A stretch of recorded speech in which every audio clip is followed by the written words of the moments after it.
What is up, my nerdy friends? Welcome to the Saltcast IRL Tuesday afternoon live stream. Thank you all so much for being here. Really appreciate it. We know the world is falling apart around us.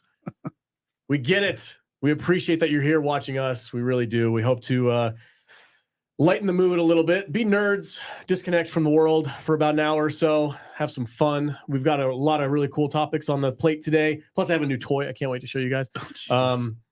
So we're going to start off the couple topics that we're going to talk about. We're going to talk about Quentin Tarantino Star Trek show, Guillermo Del Toro's lost Star Wars Jabba the Hutt movie that might have been.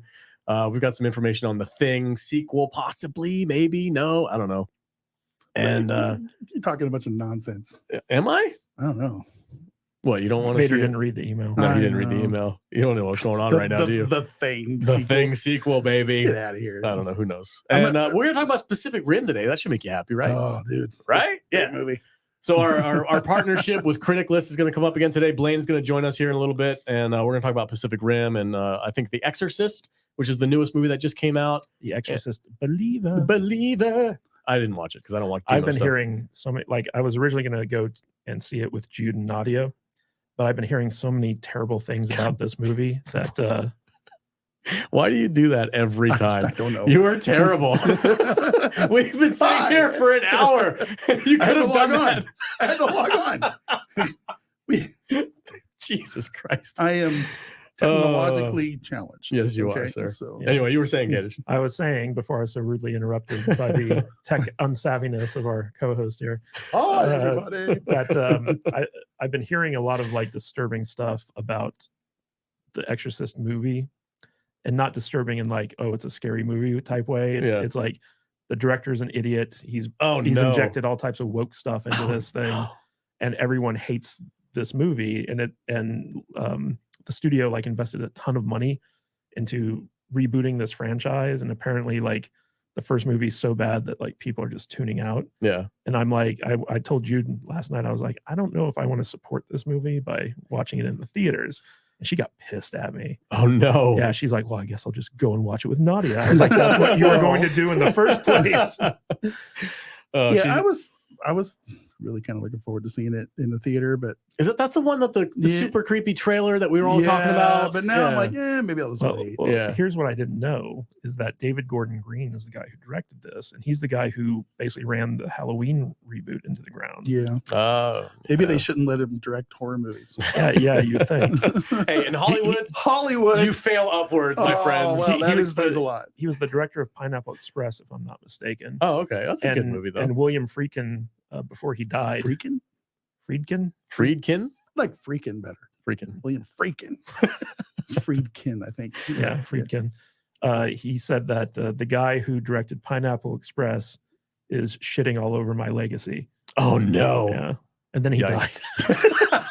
Oh, what a bummer. Whatever. Anyway, all right, guys. I'm going to say hello to the chat real quick. And like I said at the opening of this live stream, we know the world's falling apart around us right now. We've got a lot of crazy things happening, so we appreciate that you're taking your time to hang out with us. We're going to help you decompress. Yes, please. For a little bit. I need to decompress. Yeah, we all do. We need to smile. Yeah, have a good time, laugh, make some jokes. Vader's been very stressed lately. It's very stressful times right now. Maybe I'll. Like Anthony Mark in the chat right now has got the same sentiment. Y'all are going to have to be my sunshine today. I need a boost of salt. We got you, Anthony. I've been feeling that way lately. We got you. Hello, Wendy Hunter's in the chat. Nadia is here. She couldn't join us today. She's traveling, but she's in the chat. So thank you for joining us. That disappoints me.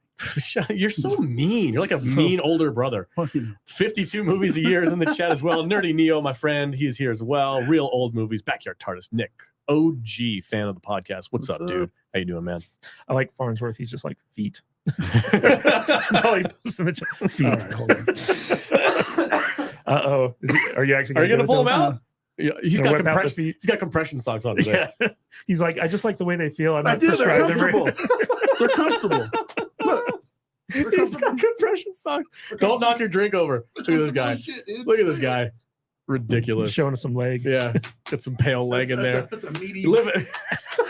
What's the meme for like dads that never go to the gym have like the biggest calves, bigger than any workout guy ever? Dude, I can squat a ton. I bet you could. Yeah. I bet you could. My wife won't go out in public with me when I wear these I put out some shorts last week. She goes, "What are you wearing?" Pat Meyer's watching from Twitch. Thank you, Sarah. That's another reminder too. Yeah, we are live streaming to Facebook, Twitch, Twitter. We're not doing Rumble today, I guess. No Rumble today. Oh, we're on Rumble. Oh, it does. I don't see. We're always on it's Rumble. okay. Yeah, it's one of the unmarked ones. We need some mods to put the Rumble links in the chat sometimes. We are on Rumble, Kick, and Odyssey. So we're everywhere. Who's got wrenches? Does Nadia have a wrench? I think she does. Look at this, guys. Look at this thing. I got this thing. It's my very first lightsaber. It lights up. It makes noise. It's awesome. I love it. My wife got it for me at an auction site for like $25. It's like $100 lightsaber. I've been using it. I was annoying my neighbors last night in the middle of the night outside, just swinging it around like an idiot. Listen, it was glorious. I've had so much fun with this thing over the last 2 days. You have been a 8-year-old child for the last 4 hours. I know.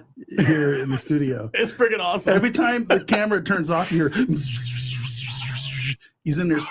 He's been there in the other. Yes. Spinning this thing around like he's Anakin and Obi-Wan. Listen, I know Star Wars sucks right now, but I just want you all to remember how freaking cool lightsabers are. Okay, they can't kill anyone though. Yeah, this is a Disney lightsaber. Watch. Oh, ow. You'll be okay. You'll be fine. Just stab me through the gut. Just get some back to tank on you. You'll be all right. Yeah, sprinkle some spit on it. You'll be fine. Some Wookiee spit. Rub some dirt on it. Rub some dirt on it.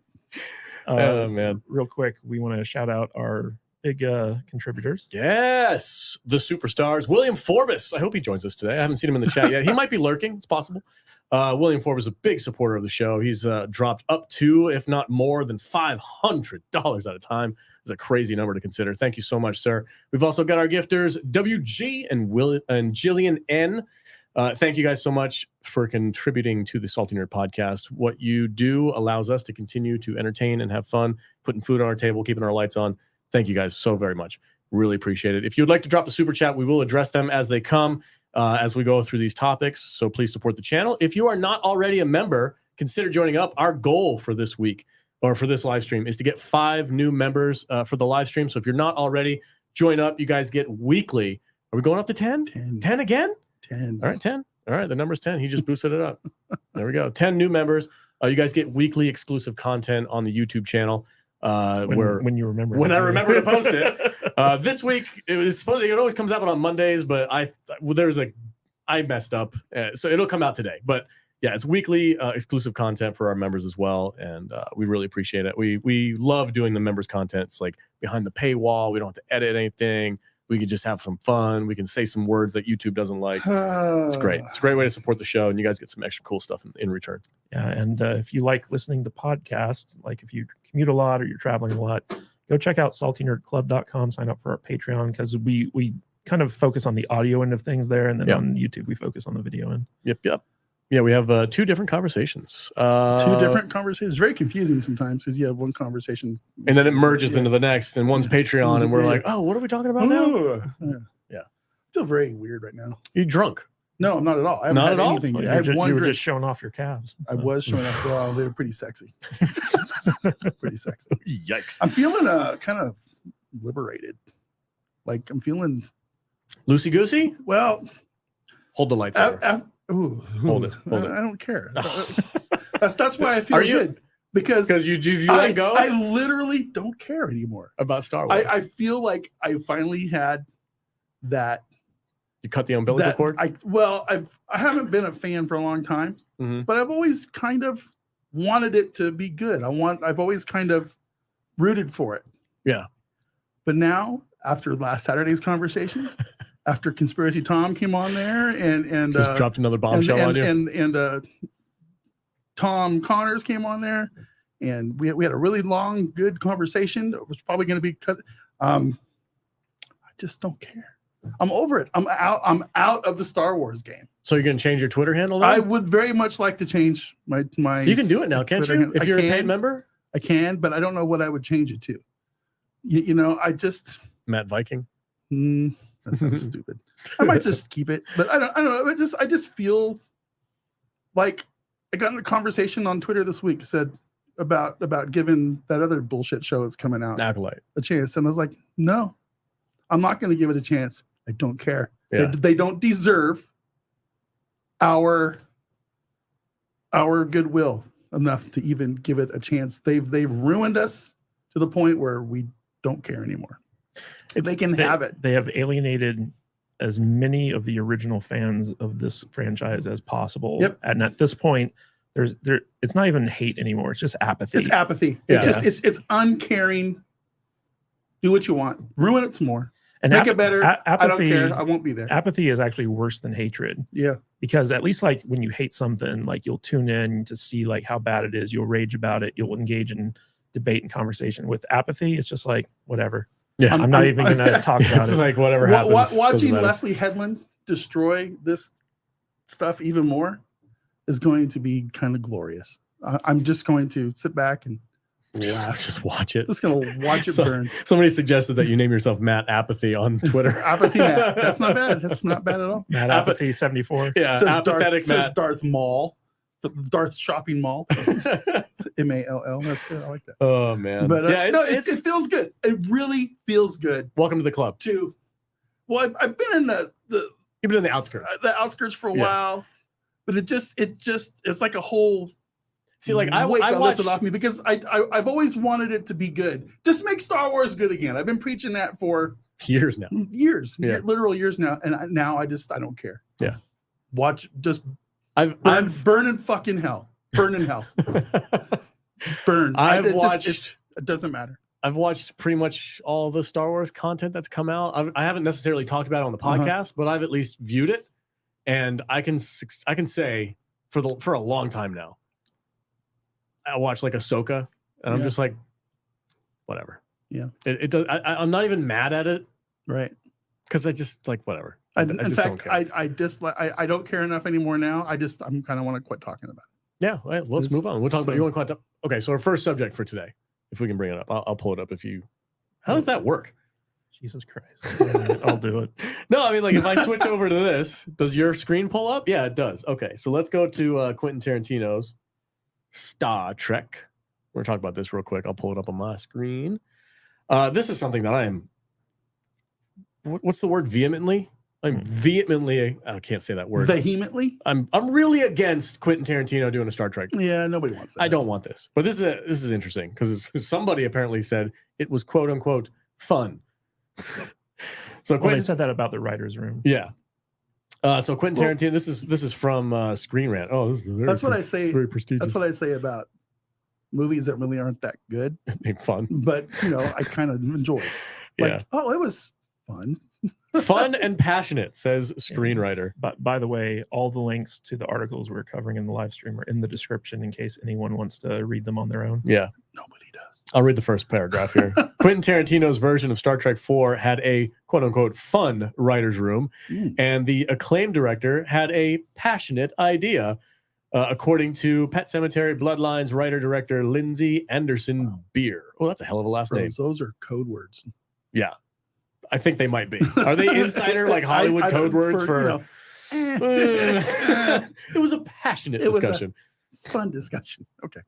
Okay, listen, all right. We're gonna have Captain Kirk. Okay, all right. He's gonna show up and he's gonna go through the little teleportation thing, and Spock's gonna be there. Okay, all right, and it's gonna be really fun. Like that's my best. And then Samuel Jackson's gonna come in. Samuel Jackson's gonna be a captain of his own ship. Okay, but he's gonna be the bad guy, and we're gonna see Uhura's feet. Okay, yeah. Ooh, Uhura's feet. Uhura's feet. Woo! Uhura. Who's the new Uhura now with the new cast? What's her name again? Not Zendaya. It's the other chick. I can't remember her name. She's Gamora. Zoe. Not Deschanel. Zoe Saldana. Yeah. Oh, I thought you were talking about the one on the Strange New World show. Nobody cares about her. You're not wrong. Mike. Somebody cares. Hey, Zoe Saldana is actually like hot. So. I don't watch Strange New Worlds. You poor bastards. You guys do. You guys torture yourselves for that Saturday show. I gave up after the third episode of season 2. Yeah, I think I stopped this after season 1. Dude, there's no more Star Trek and Star Wars on Salty Saturdays. Isn't that sad? It's not happening. What do you guys talk about? I don't know.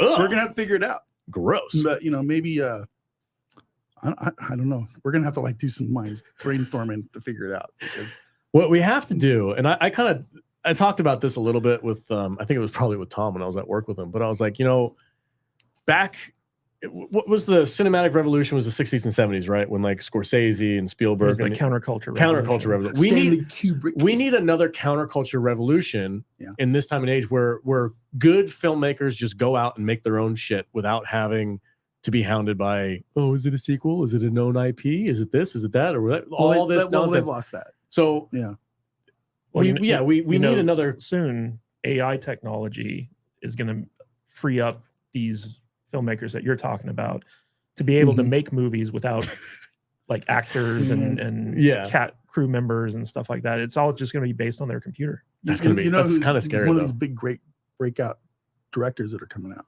Who's that? Fucking Zack Snyder. What's he making? Seven Samurai again? Some Rebel Moon thing. Some Rebel Moon thing. Some new Star Wars thing. It's probably going to actually be good. It'd probably be better than Star Wars. It's coming out next month. Is it really? It will absolutely be better than any. Are you betting on that? What do you want to bet? I don't know. And how are we going to judge this? By his, if he admits that it's good. No. If Kadish admits that it's good. No. He's got bullshit taste in movies. That's not true. He just hates Zack Snyder. Bro, we just went for an hour about the Shining. Yeah. Okay. And you guys completely didn't appreciate it. You compared it to looking at the Mona Lisa for the first time. The Mona Lisa. Anyway, we got a $5 super chat from JT. What's up, man? How you doing? Sorry, guys. Yeah, blow that snot rocket. I don't have a snot rocket. It's just, I don't know, dude. There's something in this room. It's making me weird out. It's Vader. It's not He farted. You're allergic to Vader. I'm allergic to Vader's farts. farting. JT for $5. He's also a member of the channel. Says, hey, friends. So when are we getting the Dick Shark review? Ha, ha, ha. Dick Shark? Yeah, he sent me a clip. I think it was a trailer for Dick Shark. Yeah. There's a movie called Dick Shark. There should be. Oh, God. Jude's going to make me watch it. Don't tell her anybody. Next August, we're going to review Dick Shark for starring Jason Statham. It's a picture of a dude with his pants off with a shark coming out of his pants and a woman going, whoa. I'm sure we'll get there and when we run out of movies, JT. Highlight that other JT chat there. The Vader's fart ones? Yeah. Vader farts? Yeah. It's like nasty protein farts. Somebody does. I mean, you fart too, JT. It's a lie. Everybody in this chat. But here's what happened though. We're in this room. This is a fairly small room, right? You're gonna tell the story. Yeah, I'm gonna tell the story. This is the room that we're in. Okay, we're very close together. And Vader goes, "Oh man, I gotta fart." And I'm like, "The freaking door's right there. Just leave." And he's like, "No, I'm just gonna do it here." I'm like, "You smell it, bitch." It's not like I'm hotboxing it or anything. God, I was so mad at you. I was like, you could have the common courtesy. You didn't smell anything. I can't smell anything right now anyway. It was no smell. God, you're gross. I got your fecal matter. Only on our live stream did we talk about our farts. That's really good stuff. Highbrow television. Trying to lighten the mood a little bit. I wish somebody needs to watch this on a TV. I'm sure people do. I get freaked out when people send me pictures of my face on their 65-inch TV. Giant 75-inch. Yeah, I'm like, what are you doing? Jesus Christ. That guy from Warriors. Yeah, Joe Talisman. Yeah. What's his name? Talisman. Yeah. Has like 1.5 million followers on Instagram, and he posts a picture of my face on his Instagram. I'm like, hey, bro, what are you doing? I'm just waiting for the strike to get over so we can see if we can get them on the show. Oh, absolutely. We're getting all those guys on. We've already got confirmations that they're willing to do it. We just need to set up. We got to wait till all the strikes are over. Yeah, the strikes are going to be over, and then we'll get all the crew from Warrior to come on and talk to us. We'll have a good time. But the thing I found interesting about this article is, so like for a long time, we've heard the rumor that Tarantino was going to do a Star Trek movie. Yeah. And that's a big deal in the sense that not only, for Star Trek, but Tarantino is only doing like one more movie before he retires. Yeah, he's not going to waste it on Star Trek. Yeah. So the idea that Tarantino's final film would be a Star Trek film was actually quite intriguing to a lot of people. Yeah. But I just don't feel like he was the right fit. However, apparently it got to the point where he had assembled a writer's room and he brought all the writers in and he said, okay, share with me your ideas. Writers room assemble. Yes, writers room assemble. And so like everyone went around and shared his ideas and he just kind of sat there and listened and nodded and took notes. And then he opened up his notebook and he's like, okay, here are my ideas. And it wasn't like a plan for a necessary story, but it was more like kind of like one-liners and like ideas for shots and scenes and stuff like that. And apparently like the people were loving his stuff so much that they really got into it and they started playing around with playing off each other. And they were really excited about the concepts that they were coming up with. And then someone at Paramount wisely said, why are we hiring Tarantino to do a Star Trek film? And they kind of like put the kibosh on it. But apparently the writer's room was very positive about the potential for the Star Trek story that Tarantino wanted to tell. So Star Trek is a cool sandbox, but I just don't think Tarantino's a good fit for that. I just completely disagree with that whole idea. I'd rather him go do his own unique stuff. I mean, the idea of Tarantino doing like a retro 60s style Star Trek, like in the vein of the original series, is kind of cool. I'd rather him just do his own sci-fi show though. Yeah. Like have him do his, like, what does your version of 60s retro sci-fi look like, Quentin Tarantino? And like, just make that. It doesn't have to be attached to Star Trek, because as soon as you attach something like that to a known and beloved IP, you immediately are going to piss off at least a bunch of your audience. You're going to be like, this is not the Roddenberry Star Trek. This isn't TNG. This isn't what I love about Star Trek. There's going to be somebody out there that says that. I'd rather just see what Quentin Tarantino comes up with for sci-fi. Why would he bookend his career saying, I'm only going to make this many movies, then I'm done? I don't understand that at all. I've listened to interviews with him, and somebody asked him that question, like, why would you stop yourself now? And he's like, basically, he doesn't. I think what he said, and don't quote me on this, but I got the feeling that he was kind of making the point, like, I don't want to go until my movies suck, and then be known to be like, oh, your last couple of movies were kind of shitty because you lost your touch. He wants to end on his terms and be like, I made a banger of movies. I made 10 of them. They're freaking awesome. Well, why can't he be like, well, shit. Now that I'm thinking about it, I can't think of the name. Guy made all the mobster movies. Got the other movie coming Scorsese? out. Yeah, why can't he be like a Scorsese and just make one really good movie after another? Well, the Irish thing was kind of shitty. Spread them apart. Yeah. It's not like he makes a movie every year. Well, somebody said in the comment that they're calling bullshit on him saying that he's going to retire. Like I think it was Dennis Wright. Dennis Wright, big supporter of the channel, Patreon member, also a member of the YouTube. Thank you, sir. Dennis, good to see you. Yeah, it's like he's not going to retire. I tend to agree with that. I don't think Quentin Tarantino's mentality would have let him just stop making things. No, I mean, like he's made it very clear that he's going to continue writing books and possibly even working on TV stuff. But he said in terms of like his filmography, he's been saying this since I think Jackie Brown. He's like, I'm only making 10 movies. And after I've made 10 movies, I'm stepping away. And it was because, like he said this numerous times, he's like, I've seen many legendary directors overstay their welcome, Ridley Scott. And basically, like, he doesn't want to have that downward turn. He wants to make sure that, like, when people look at his movies, every single movie that he's made can be looked at as like, okay, this is peak Tarantino. And so, like, he just doesn't want to tempt fate by overstaying his welcome. Don't understand that. Ridley Scott is that's a story. I like The Last Duel. I know a lot of people talk crap about The Last Duel. I enjoyed that movie. What if he makes his last movie, and then 10 years from now he comes up with a trilogy idea that he really, really, really wants to make, but now he's limited himself. Well, then he'll be like, I changed my mind, and he'll make 3 more movies. I hope so. And we'll all be like, okay, cool. Great. Glad you changed your mind. Make another it's not like a hard set rule. Like, well, I said it 10 years ago. I can't go back on my word. People are holding his feet to the fire. He loves that. I bet you he loves that. Yes, hold my feet. but the real question is, what's happening with Star Trek 4? It's on again, it's off again. It's been in limbo for so long. DOA. They don't know if they're bringing back the JJ cast. They don't know if it's going to be, like a reboot. Like, it's so all over the place. How long ago was that first one? The 2009. Is it that long ago? Yeah. Okay. Yeah, it was 2008 or 2009. It was 2009. When the first JJ movie came out. I don't know when. Was it Star Trek Destiny or whatever? What was the third one called?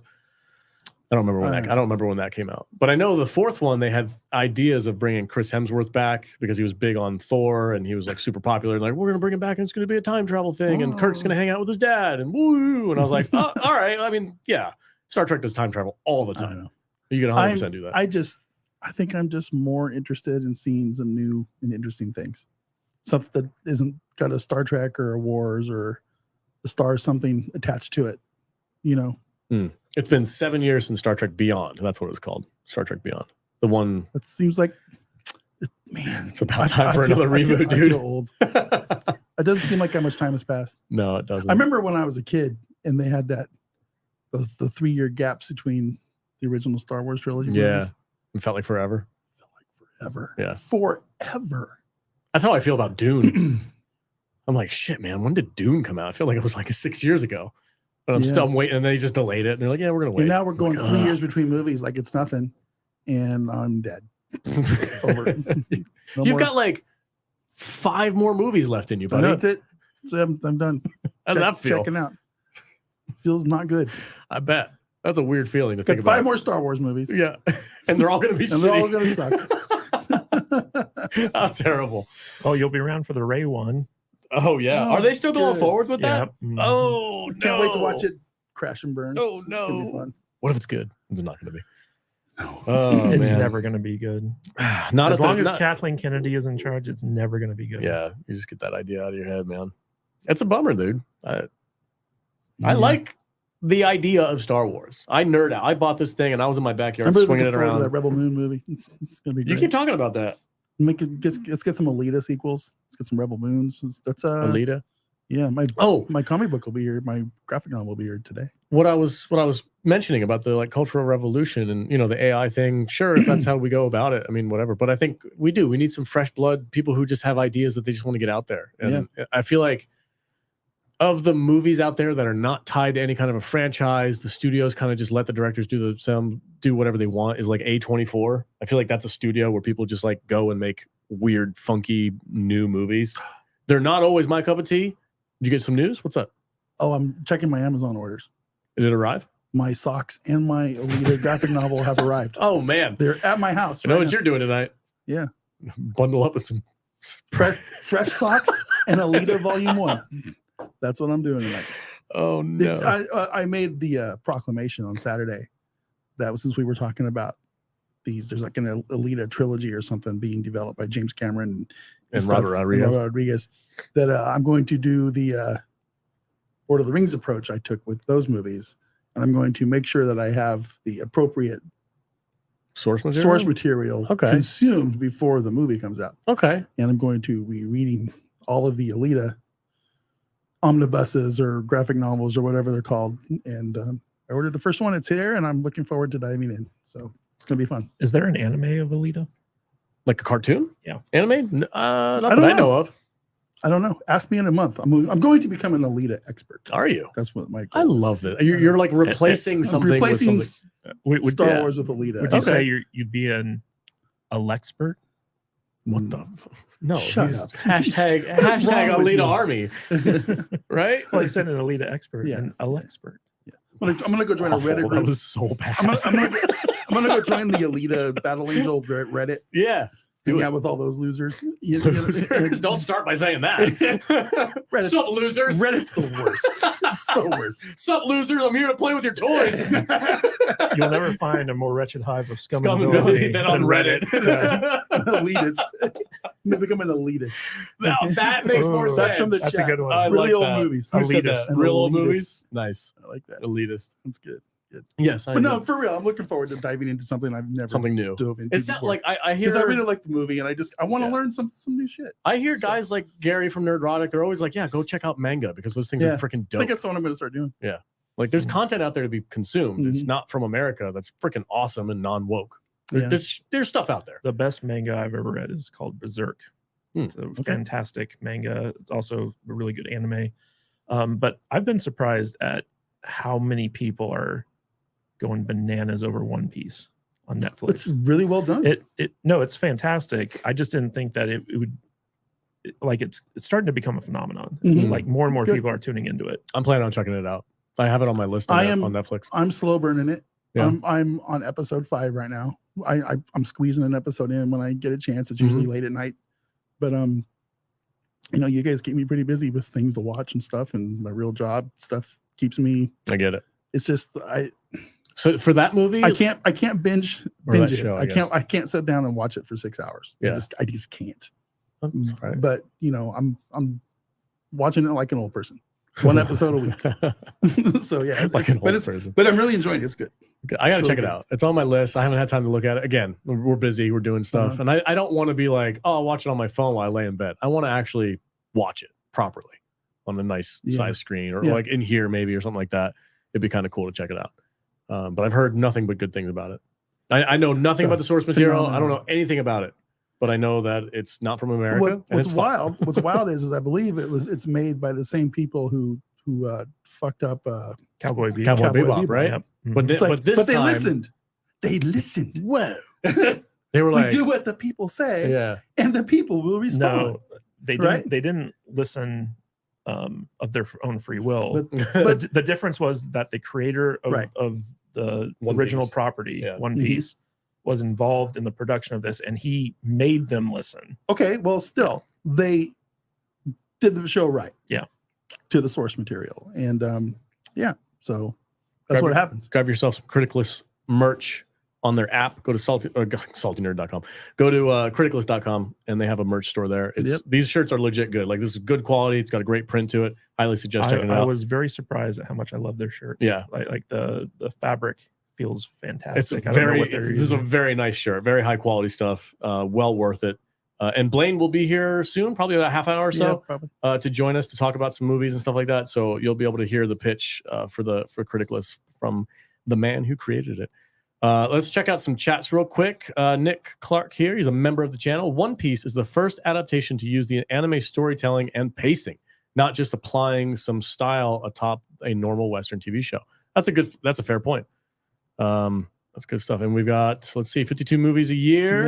Member chat for 4 months now. Thank you, 52 movies. How have you been enjoying our extra content for our members? I just watched the original trilogy with my granddaughter. She loves Empire. We watch the last 30 minutes every time she comes over. I won't be showing her Disney Star Wars. I'm glad I can enjoy something about Star Wars again. Dude, when I brought this thing home to my kids and I showed it and I lit it up, dude, they lost their freaking mind. Oh, I bet they did. It's like a primal thing. Like, oh my God, it's a freaking sword that glows. Yeah. It's awesome. Like, Star Wars can be amazing. It can be absolutely amazing. The original trilogy is fun. If you're a fan of the prequels, there's great stuff in the prequels. It's so sad to see where it's come, but it is what it is. The saddest thing to me is, like, I remember as a kid watching Star Wars and wanting to be Luke Skywalker and buying all the toys and playing with the toys and pretending to have lightsaber fights with my brothers and stuff like that. And, like, modern day kids, Star Wars is so shitty. They just don't care. Like, most kids don't care about Star Wars. Well, most kids today are plugged into something like this. I don't see kids playing with toys like they used to when we were young. You know, like, what kids nowadays are into? They're into, like, Minecraft and Pokemon and stuff like that. That's their Star Wars, essentially. My kid is obsessed with Minecraft. Like, he's almost 9, and he loves Minecraft. He loves the creativity of it. He loves to build houses and like do structures. He watches instructional videos on how to build mansions in Minecraft. It's insane. Mm-hmm. I love it and I hate it because I like that it's creative, but I also hate that he's so freaking addicted to it.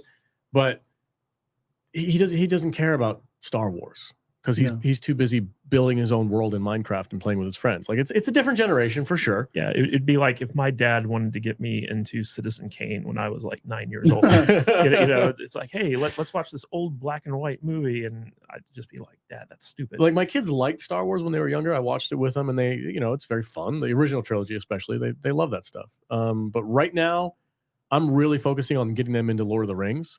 So as a nerdy father, I'm like, I have a job to do. I have to at least try. I have to lead the horse to the water and see what happens. You know what I mean? So every night I read a chapter or so of the original. I read The Hobbit, and now I'm on Fellowship. I'm almost done with Fellowship. They're just going into the Mines of Moria in Fellowship of the Rings. And I told him, like, when we're done with this book, then you can watch the movie. And then we'll go to the next book. And then when I'm done with that book, then we'll watch the second movie. And I'm like, I figure as he ages, he'll be more and more able to, like, take the movies because they're kind of scary for a young kid. But especially that Balrog. Yeah. So I'm very excited about doing that. I feel like it's a passing of it's something of quality that I can pass down to him. I don't know if you guys have. I know you're checked out Star Wars and stuff like that, but there's this new Star Wars series in the pipeline called Skeleton Crew, and it's basically the Star Wars version of Goonies, and it's meant to, like, attract young kids into the franchise. No. Yeah, I don't even like the Goonies, so that's not going to appeal to me at all, or my kids. Don't care. Yeah. So it's going to be, like, children centric, like they're going to be young. Yep. It's got Jude Law in it, and he's like the only adult character. Is he a surviving Jedi? Of course he is. Of course he is, because there's a million of them. There's a new one. They're just pulling Jedi out of the air. I don't want to talk about Star Wars. All right. So speaking of which, Yeah. Oh, God, Speaking of more which, Star are we Wars. talking about Star Wars? Talking about Del Toro's lost Star Wars. movie. Yeah, Del Toro talks. This is okay. I'm a fan of Del Toro. I think Yeah. he's a very talented guy, very cool. He's got a great vision. I love his creature effects and all that stuff. Oh man, his Cantina aliens would be so weird. Yeah. But this movie sounds like a pile of dog shit. So Del Toro talks his lost Star Wars film. I'll just read the first couple of paragraphs real quick. Earlier this month, out of promoting Apple's Foundation, Man of Steel and Batman Begins writer, I guess they call him a scribe because it's 1720. Writer David Goyer revealed that at one time he wrote a Star Wars film that would have been directed by Guillermo Del Toro. Goyer says the unproduced Star Wars screenplay was done about 4 years ago and is a cool script. Shut the fuck up. Code words. Del Toro confirmed the news was true in social media posting, which indicated it was a Jabba the Hutt film. Everybody wants one of those. That's what I'm saying. Like, dude, what? It was supposed to be. I think I'm gonna paraphrase Del Toro's quotes because he kind of speaks in incomplete sentences. Incomplete or incomplete? Incomplete. I can't speak either, so I'm not talking shit. He says we had a rise and fall of Jabba the Hutt, so I was super happy. We were doing a lot of stuff, and then ... You know, it's not my property. It's not my money. It's one of those things. Those 30 screenplays that goes away, if you know. So, a rise and fall of Jabba the Hutt. I'm sorry, not interested. Yes. That is not a character that I need to deep dive into. You don't think it's interesting to see that, like, how Jabba the Hutt rose to power? No, not even. Didn't they explore that? I'd rather watch him capture Ula and make her dance. Let's see that story. Where's the six-titted lady from the Return of the Jedi? What's her backstory? What planet are they from? I want to go to that planet. God, do you? Hold on a second. I want to see. Are these ads popping up on our screen too? I might like a Jabba the Hutt story, only if Martin Scorsese directs it. It'd be like a real gangster, a real gangster story. Yeah. Be doing some gangster shit. Yeah, and have like De Niro do some voiceover. they de-age him and just put him in there anyway. Just hauling around. Forget about it. Forget about it. Huh? What are you talking about over there? We got a members chat from longtime supporter of the channel, probably one of our the original supporter of the channel, Nick. He's been around for Nick. How long has it been? It's been 4 or 5 years now. Yeah. Thank you so much, Nick. We really appreciate your support, and I can't wait. One of these days, we got to get you out to Vegas. One Piece does an excellent job taking the first 110 story arc. Is that real? Into 8 episodes, but it cut out 2 important arcs. I don't know why they didn't make it 10 episodes and include it. Oh, that's very interesting. Season 2. Leaving some stuff for season 2. I don't know. I didn't read it, so I don't know what he's going on about. But probably the Blob Father. Yeah, I'm sorry. I like Del Toro. He's very talented, very cool. I do think the aliens would be probably pretty neat. I don't think. See, like the aliens in Star Wars, they have a distinct look. You like, especially from Episode 4. I mean, you go down to the Halloween store and you get some masks and you throw some people and some stuff, and it feels like Star Wars to me. Del Toro would have taken it to the Del Toro factor. It would have been people with eyes like on their hands and looking around, and it wouldn't.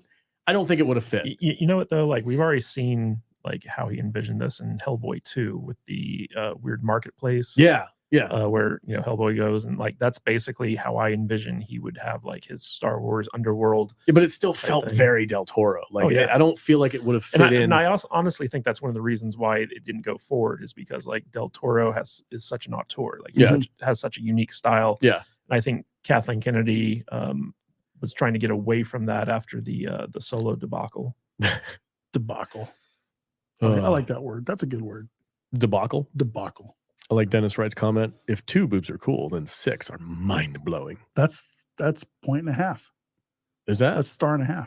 So Return of the Jedi gets 1.5 stars just off there was 6 boobs. There was a lady with 6 tits in that movie. So if boobs are half star, then 6 boobs are. And you got some decent half star per pair, right? Some decent Twi'lek side boob as well in that movie. It was a very sexual movie. Do you find their tentacle things sexy? That's the least attractive part of their body. You don't. No, I'm good. No, I don't want a dick slapping me in the face off the back of the head. A head dick. It's like, you're leaky. It freaks me out, dude. when in that freaking stupid scene in Ahsoka when Ezra hugs her and he like hugs her tentacle things and they like squish and I'm like, ugh. I'm like, what does that feel like? Does it just feel like a sack of fat? You're just like, I don't know. Ugh. Is it the texture of a boob? I don't know. Does it feel like you're holding a boob? I always thought that the Ahsoka's thing, I was like hard, I was like like kind of like horn thing, like hard. And that Liku, like Hera, were like they're like floppy, squishy tentacle looking things. You know, that she could like maneuver and hug with. Well, that one dude wraps him around his neck like 7 times. There's probably like what race is she? She's a Twi'lek. There's probably like Twi'lek fetishists out there that guarantee it. Want people to like guarantee it. Dude, if there's not an OnlyFans with some chick dressed up like a Twi'lek, I don't know what. There's gotta be. Google that. Chat, Google that for me. Put it in Discord. Put it in Discord. Show me a Star Wars cosplay OnlyFans. Gift us a membership. And I'll show you a chick wearing Twi'lek things or whatever they're called. I kind of want to see it now. I'm not gonna lie. Like, what color do you prefer? I don't know. Green, blue, red, yellow. This is a brand new thing. Are you breaking ground now? Are you getting back into Star Wars again? I don't want no Star Wars. Dude, what's that super hot chick that looks like Darth Maul, but she's a Twi'lek and she's a bad guy? Darth Talon? Yeah. Whoa. Star Wars never pull her off. They couldn't do it. Alien sex is the best sex. Dennis, you're on fire today, bro. Green. I'm with Darth Maul. Bib Fortuna, yeah. Green is probably the preferred because there's some Orion slave girl stuff going on there. Yeah, do you think that's like a ripoff of Star Trek? Maybe a little bit. I mean, I've always had a thing for green chicks. I'm not gonna lie. Is green the most? But it's 100% due to Star Trek. Is green the most sexually appealing color for skin? I don't know. In a sci-fi franchise, it's a weird. Is it red? It's a weird thing to explore. Twi'leks range all different colors, right? They're yellow. If you put 4 hot chicks that are all different colors, green, blue, red, and orange, which one are you gonna? Yeah, everybody says Talon is hot. Yeah, dude. Talon. Nerdy Neo says I'll probably go with blue. Interesting. Says the guy with the green logo. All right. Green is the new black. Once you go green, you never go blue. Oh man, we got 80 people watching us talk about this nonsense. Thank you all for being here. Really appreciate it. Just having fun. Yeah, we're just trying to have fun, guys. I know the world is in a weird place right now. There's a lot of nasty things happening. So I feel like it's our job to kind of just let people. Let me ask you guys this, because we've talked about how Vader is a recovering Star Wars fan. Yeah. Stuff like that. Yeah. If this movie had gotten made, if Del Toro and David Goyer had made their version of Star Wars, would you have gone and seen it? Oh, for sure. Yeah. We would be talking about how weird it is. It's like, man, that trailer. I don't know about that trailer. Didn't look very Star Wars. Del Toro did Pacific Rim, which you constantly talk about. Because it's a perfect movie. It's a great movie. Which is also, we're going to be talking about Pacific Rim here in a few minutes too. Yeah, but you guys are crazy. It's a great dude. Just save it. All right. Okay. Save it. Save it when Blaine gets here. Yeah. Does he have a link? I forgot to even check. Is he good to go? I should probably text him. Like, hey, man. I emailed it to him. If he's like you guys and doesn't check his email. You put too much faith in people checking emails. I don't even remember that I have an email half the time. That's what I use my phone for, texting. That's where my. Did I not save his phone number? Oh, I feel terrible. Wow. Oh, I forgot to save his phone number. Shoot. Anyway, let's go into your call history and find his number. Yeah. Learn to phone. Yeah. Jesus. Learn to phone. Boomer. But I'm not gonna delete my phone history. Yeah. I'll text him right now. You good to go, bro? He's like, I got 15 minutes, man. Yeah. Quit pressuring him. No, I'm just checking. Just checking. Anthony Mark doesn't like The Shining or Pacific Rim. Well, Anthony, we're glad you're a fan of the podcast. Because at least you got that right. At least he's got one good movie in there. Yeah, you're 1 out of 3. It's fine. Text and then keep calling. No, he's good. Blaine will show up. He's a fun guy. I'm looking forward. Hopefully, you guys. I don't know if you were here last week when he was on, but we had a lot of fun talking. The 2-hour-long Critlist ad that we did. Yeah. Coming in hot. Taking a leak. 1 second. My man. All right, cool. Let's see. What's the next topic? What are we talking about next? Well, we want to continue with the next one is Blaine coming in. Oh, okay. So we can. So let's kill some time. Let's continuing to talk about Star Wars. Okay. What's the hottest color? Green. The hot green. Green. You're voting green? I think I'm gonna go green. I don't know, dude. That red chick with the tattoos is pretty How do you smoking somebody hot. put a poll in YouTube? Did we do that? Yeah, somebody can. I don't know how to do it. I don't know how to do it either. What's the Skater, does the producer know how to do it? Do a poll. Yes, he knows And how it's to gonna do be it. green, blue, or red. Yeah, green, blue, red. Green, blue, red. Is there another one? Skin color, flesh color? It's like a no. No? I think three's max. 3. Okay. Green, blue, or He's on it. The red. producer's Yeah. on it right now. This is We'll great. find out. Love it. Produce. Crack the whip, sir. Well, what's your let me tell this is an easy question to What's ask. that? Favorite color lightsaber? Red. Red? Yeah. that easy? Quit asking me Star Wars questions. We're gonna talk about Star Wars for a I few know, more but I minutes. just don't. You don't have to care about Yeah, the new movies. red is the superior Mm, lightsaber I'm color. green. Why is it red? Is it just because Darth Vader? Because it's the good color. You have to make your crystals bleed. That's bullshit. to New make 'em- canon. to That's make- to Disney make 'em canon, green. bro. What are you I doing? don't think it is. Yeah. All right, poll is up. All right, is So there a poll? old canon. You want to know what old canon is? Yes, please. Old canon is the red lightsabers were made with synthetic kyber crystals because they didn't naturally come red. Okay, So they had to whatever. make their Fine, own. Still red. This bleed, like putting your feelings and your Is anger that into some the kyber midichlorian crystal. shit? Yeah, that's I don't that's like that Disney idea. Star Wars. Yeah. That's nonsense. I don't buy into the whole bleeding kyber crystal nonsense. All right, your best friends here. Woo! Yeah, there's Where's he at, Brian. man? What are you doing with your tongue, Snow? Y'all don't worry about what I was just doing. It was definitely not inappropriate. Welcome, Blaine. How you doing, man? Excellent. How are you guys? Great. Good. Good to see you, man. Glad you're here. We're just we have a little bit of a debate going on. What is your favorite color Twi'lek skin? I like the blue man. Blue. Blue. Wow, blue is more. I'm surprised. It's, I'm it's surprised. calming. It's a little sexual. Like, it's just something about it, man. This is definitely a sausage fest today. Yeah, but green makes you want to go. I mean, listen, yeah. I mean, Green means go. Let's do it. All right. Let's Wrap do it. those tentacles up, baby. Just Strangle me with it, baby. Yeah. What if you wonder what you can do with those tentacles? Just whip them in the face. Can you use them like fingers? Oh, I'm sure you can stick them in places.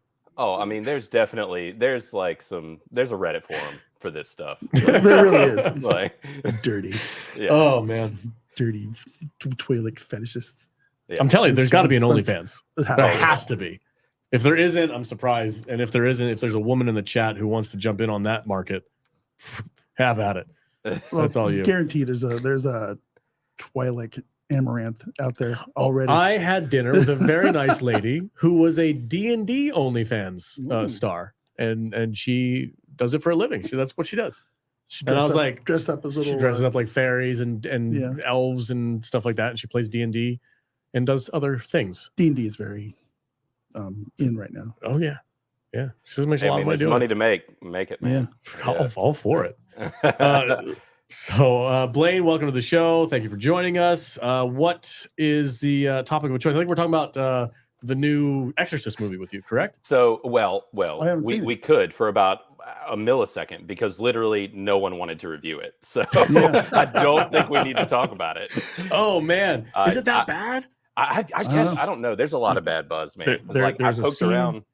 There's a Go scene ahead. in the movie where the mother from the first movie is approached to help out with this situation, and she specifically says that the priest never let her into the room with her daughter because of the patriarchy. No. It's an actual line from the movie. Oh, It's great. been confirmed. And everyone's like, wait, you mean the priest who died to save your daughter's soul? Patriarchy. like that's the patriarchy. Wow. Oh my God. Yeah. And so And- like a lot of people saw this on Twitter and they instantly said, I'm not seeing this movie. I didn't think that David Gordon Green was all about all that stuff. And I mean, he's tied in really close with Danny McBride, and that's not really Danny McBride's deal. Well, Like, no, what? he's tied closer to what's his name? Seth Rogen. And Seth Rogen's a big Yeah. social, Oh, yeah. social justice guy. Wow. Yeah, We got which a, is why I was kind of blown away by watching oh gosh, his new movie that just came out. Sorry to interrupt, but No, you're good. The one about the Reddit and money, my brain's not working. It's in theaters right now. Oh, is it Funny Money? It's about the GameStop. I know. Oh, the I keep GameStop calling it thing. Yeah. Dumb Money. There we Dumb go. Money. Okay. I saw that, and I was actually surprised with Seth Rogen being in it, and that was not. It was not hyper woke. I mean, it was Mask City, but it's like it takes place in 2020, and honestly, it was more PTSD than anything. But those are dark times. I saw somebody on my way here to the studio today in their car with the windows up with the mask on, and I was like, "What are we doing? what are we doing right now, guys? Come on, what are you doing?" Maybe those folks need to protect themselves from themselves. You know? I don't know. Just change your filter in your car. You're fine. So, guys, so far in the poll of what's the sexiest color, red is winning by 43%. That's what I'm saying. Blue and green are tied for 29% each, and yellow is just like fuck off. No flesh color people out there. Listen, why did you put yellow? That's flesh color because It's that's like a color. A bunch of hepatitis people running around. Gonorrhea. A bunch of jaundice. Jaundice. That's what it is. Gonorrhea. What? And it started with a G. Wait, what do you want from me? We need to shout out Jillian N, who just gifted 5 memberships, Nice. helping us hit our goal before Vader increased it. Yeah, I already did. We're at 10. So we're at 5, and our goal is 10. So we need 5 more. Halfway there. But thank you, Jillian. Yeah, thank you, Jillian. Really appreciate super it. chat there as well. I'm going to get to that right now. Dennis Wright, another longtime fan of the show. Favorite Stanley Kubrick film? I really like The Shining, and AI is highly underrated. Mixed directorship with Spielberg. So AI the movie. Yeah, the movie AI with Haley Joel Osment. Yeah. It was originally going to be directed by Kubrick, and it was going to be produced by Spielberg, but then Kubrick passed away.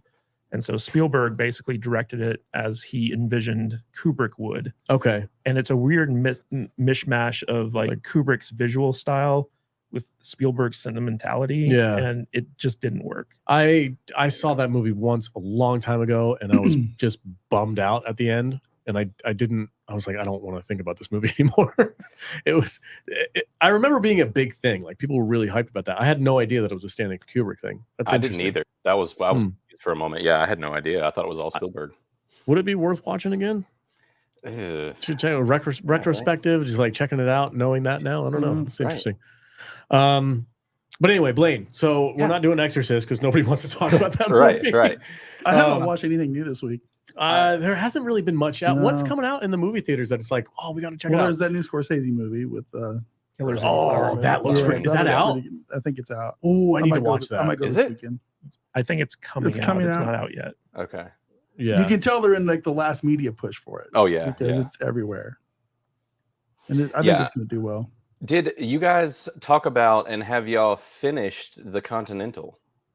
I have not. So we did talk about it, but I believe we only saw the first episode so far. Right. No, that's fine. And I had an idea here, which I actually a couple ideas brewing around here. But I had one really good idea for something we could do that I think can actually morph into a future feature of the app. And you guys kind of triggered it for me recently. And so I was going to talk to y'all about it and get your opinion. Yeah, let's go. My thought was with Friends with Benefits, right? What if one of y'all's accounts, I guess probably least active, account would be the easiest one to do it with, but essentially run one of the accounts as basically the hub for Salty Nerd, but for the reason of Friends with Benefits, not really anything else. I'm thinking about for the future actually having an account for, let's say, like podcasts or whatever that don't review. Like it's just almost kind of like a company account, like in a sense, but it's where you guys can all use it or whatever. But the main purpose being focused on the Friends with Benefits, right? So let's say that the Friends with Benefits is in there. What you guys could do is you could monitor it. And you could, every time somebody comes into your group, you could add them to the Friends with Benefits, right? Of that account. Okay. So then you could literally get a score, a Salty Nerd score for all your listeners / viewers, whatever, right? That's cool. So it would use the feature as this hub to basically be like, hey, this is what all of y'all so far on the app think. And so be an aggregated score of just basically everybody that's in the app. Salty Nerd fans score this movie. Yeah. Right. And so if one of the accounts was just adding all the Friends with Benefits, for the people that are in the group, then it would be our own personal audience score. Right. Exactly. Basically. Yeah, that's exactly. What do our fans think of this movie? Do they agree with us or not? Well, that's the interesting thing about our podcast and why we each have to have a separate account. Like we don't have a Salty Nerd podcast account because we never agree on a movie wholesale. Oh, God, you should have heard us earlier. Oh, we were arguing about The Shining. Like me and Vader are like, this freaking movie is so pretentious. And then these guys are like, it's gold. It's the greatest movie ever made. And I'm like, it's kind of okay. Yeah. But like, to answer the question from earlier, my favorite Kubrick movie is Full Metal Jacket. I think that's the one that's hands down. It's the best movie that he's made. There's in my opinion. no question about it. Yeah. Why are we agreeing? It's very well. strange. You and I have the same mentality on a lot of things with movies and stuff like that. We don't like hoity-toity. Look at me, I'm so fancy. Art Deco nonsense. We like. It's like the TV wasn't plugged in. Yeah, like entertain. Oh my god! Like entertain me first, and then if you want to, throw some subliminal messages in there, let me know. Is The Shining? Right. The Shining is at right now. We got 2 votes on The Shining, 92% audience score on Critlist. If you would like to put your vote in there, folks, go over to criticlist.com. I'll do that later tonight. Yeah, I'll have to review it. That score is going down. It's got to go a little down. It's going to go a little down. But yeah, I'm on a podcast with 2 Philistines. Yeah. Listen, I love the conspiracies behind The Shining, but the movie itself, as far as an entertainment value, it's not as high as what's for you guys. Cool is they also have the Stephen King directed. Look, that's 55%. But it's one person though. That's one too person, high. right? That's too high. like the TV miniseries was so bad. Yeah. Yeah, I like the subplot that they did actually in Ready Player One about the creator hating his creation or whatever. It was connected to Stephen King. I don't know if y'all remember all that. Oh, look at that! It's one of our guys. I'm sorry to interrupt you, Blaine. No, it's Def Row. Def Row is the man who rated it 55%. Yeah, look at that. On the 25th, on the last month, he's already on top of it. Look at that, man. Def Row's the man. There you go. And did you guys see, I don't know if you've seen this, there is one of our early users from right when we got rolling. He goes by Dash Rendar. His name's Christian. Have y'all seen his lists that he's been making? I think if you're in the app, you need to go ahead and just follow Dash and check out the list that he's made. He has made 6 lists that accumulate all of the streaming horror movies on all of the streaming sites individually. Like we're talking lists with 70, 85 titles, like everything, all horror movies streaming on Peacock, all horror movies streaming on Amazon. It's all there and broken down. That's a lot of work. Pretty sick. Oh, it's a lot of work. It's a lot of work. Yeah, no way. It's impressive. So if you're like wanting to know what to watch that's out, just scroll through these freaking lists. And a lot of us have been using it just because it's so freaking helpful. I love how easy. I mean, I know Kadish doesn't have it up on the screen right now, but I'm watching him navigate your web browser on criticalist.com, and it's very intuitive. It's very colorful. I freaking love the way this website's designed. Thank you. Yeah, look at stream horror. Yeah, look at that, dude. Yeah, it's putting some work in there. Dash is a beast. I mean, he really is. And we've kind of been going down a horror rabbit hole, so this is kind of perfect for that if you're watching anything. Wow, 68 titles on HBO for horror this month. Yeah, that's crazy. Now, is he going to update it? Because I know some of these things get taken down after a couple. I think he's been monitoring them from what I gather. He needs to be paid for that, man. That's a lot of work. Right, that is a lot of work. Holy crap. He dropped the first one and was just like, I'm just getting started. I was just like, oh God. Like, holy crap, dude. I love dude, look how colorful. I love this freaking palette that you guys are using. These reds really pop, especially against the blue background. That's awesome. Guys, if you're not already, I know we've got 73 some odd people watching. If you guys haven't already, I highly suggest jumping onto Criticalist. It's a brand new app that's just come out to help review movies. It's made by movie fans for movie fans. And it's not corrupted like Rotten Tomatoes is, or it's not as boring as Letterboxd. So check it out. Check it out for sure and join us over there. Just needs bodies. Yeah, just needs people. I mean, this is the ground level, guys. Like if you jump in on this, you're literally helping to build it up. So highly suggest I want to be able to go up on Criticalist and be able to pull up a movie that comes out and it shows 50 people have reviewed this movie and it's opening weekend. Yeah, you know what I mean. Well, the creator had a decent amount of people review it when it first came out last week when we talked about it. Somebody named Rich just signed up. It might be one of y'all's guys. It happens live, so just call it out. Odin is still going strong. Yep. He's putting stuff. I love, like, when we first teamed up earlier or late in September. The app there's not a lot of user base in here. There's a couple of handful of guys, like some developer people that work with you and stuff like that. But just since then, just the amount of people in here just reviewing all kinds of movies, like movies I've never even, like, I didn't even know that was a thing. And here's a review for it. It's awesome. I love watching it. Love watching it grow. And I'm looking for now. So I'm at the point now where I've reviewed like my staple movies. I've done the reviews for all like the Lord of the Rings and Star Wars and this and that, whatever. I haven't done Back to the Future yet. Oh, there you go. Oh, I need to do Back to the Future. But now I'm purposefully going through like streaming services, and I'm looking for new movies that are coming out that I want to like watch just so that I can review them on Critlist. Like I somebody beat me to it, but I really want to do what was it? Totally Killer.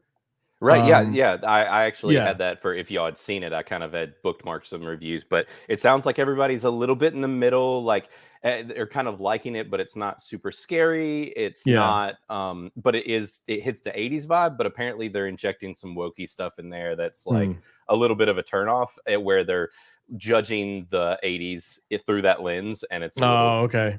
So, which is nice because we have that, political bias feature in there. So it's like you can kind of pop over there really quick and look. And I was going to say, one of the aspects I really like about Critlist is that they allow you to rate how political the movie is. And you can actually like leave comments on it. So like if there are certain politics that don't align with yours or your family's or whatever, you can choose not to watch it. Yeah. Right. Yeah, if you're watching, and people can be like, yeah, it leans left, it leans right. I put for no reason at all, but I was the first one to review Red October. I beat you to it.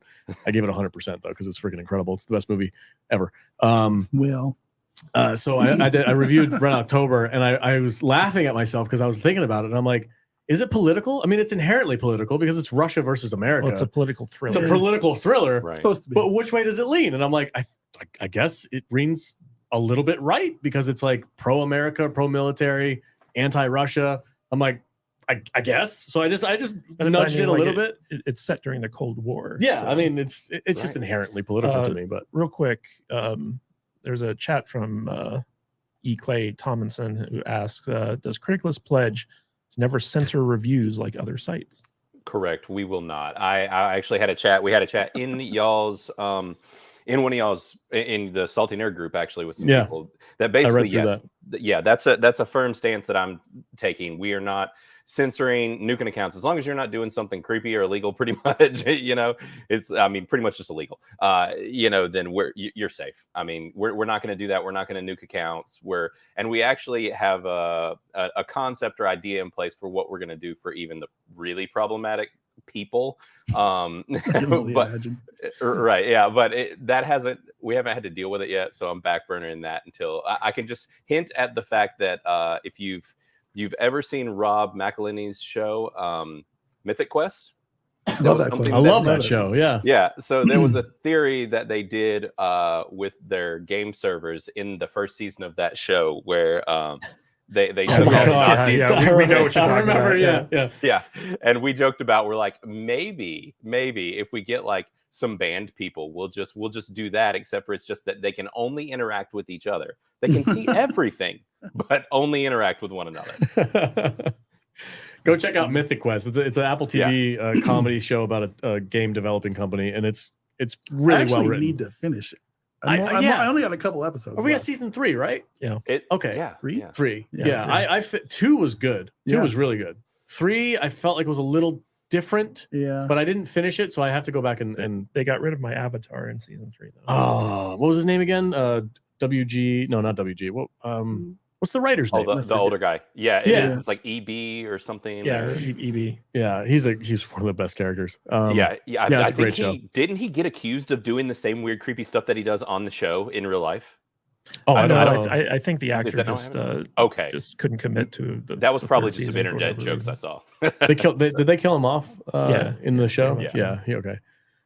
Actually, I was going to ask. Review that. There was a review, and I'm guessing that none of you guys have ever seen this. Now, it came up.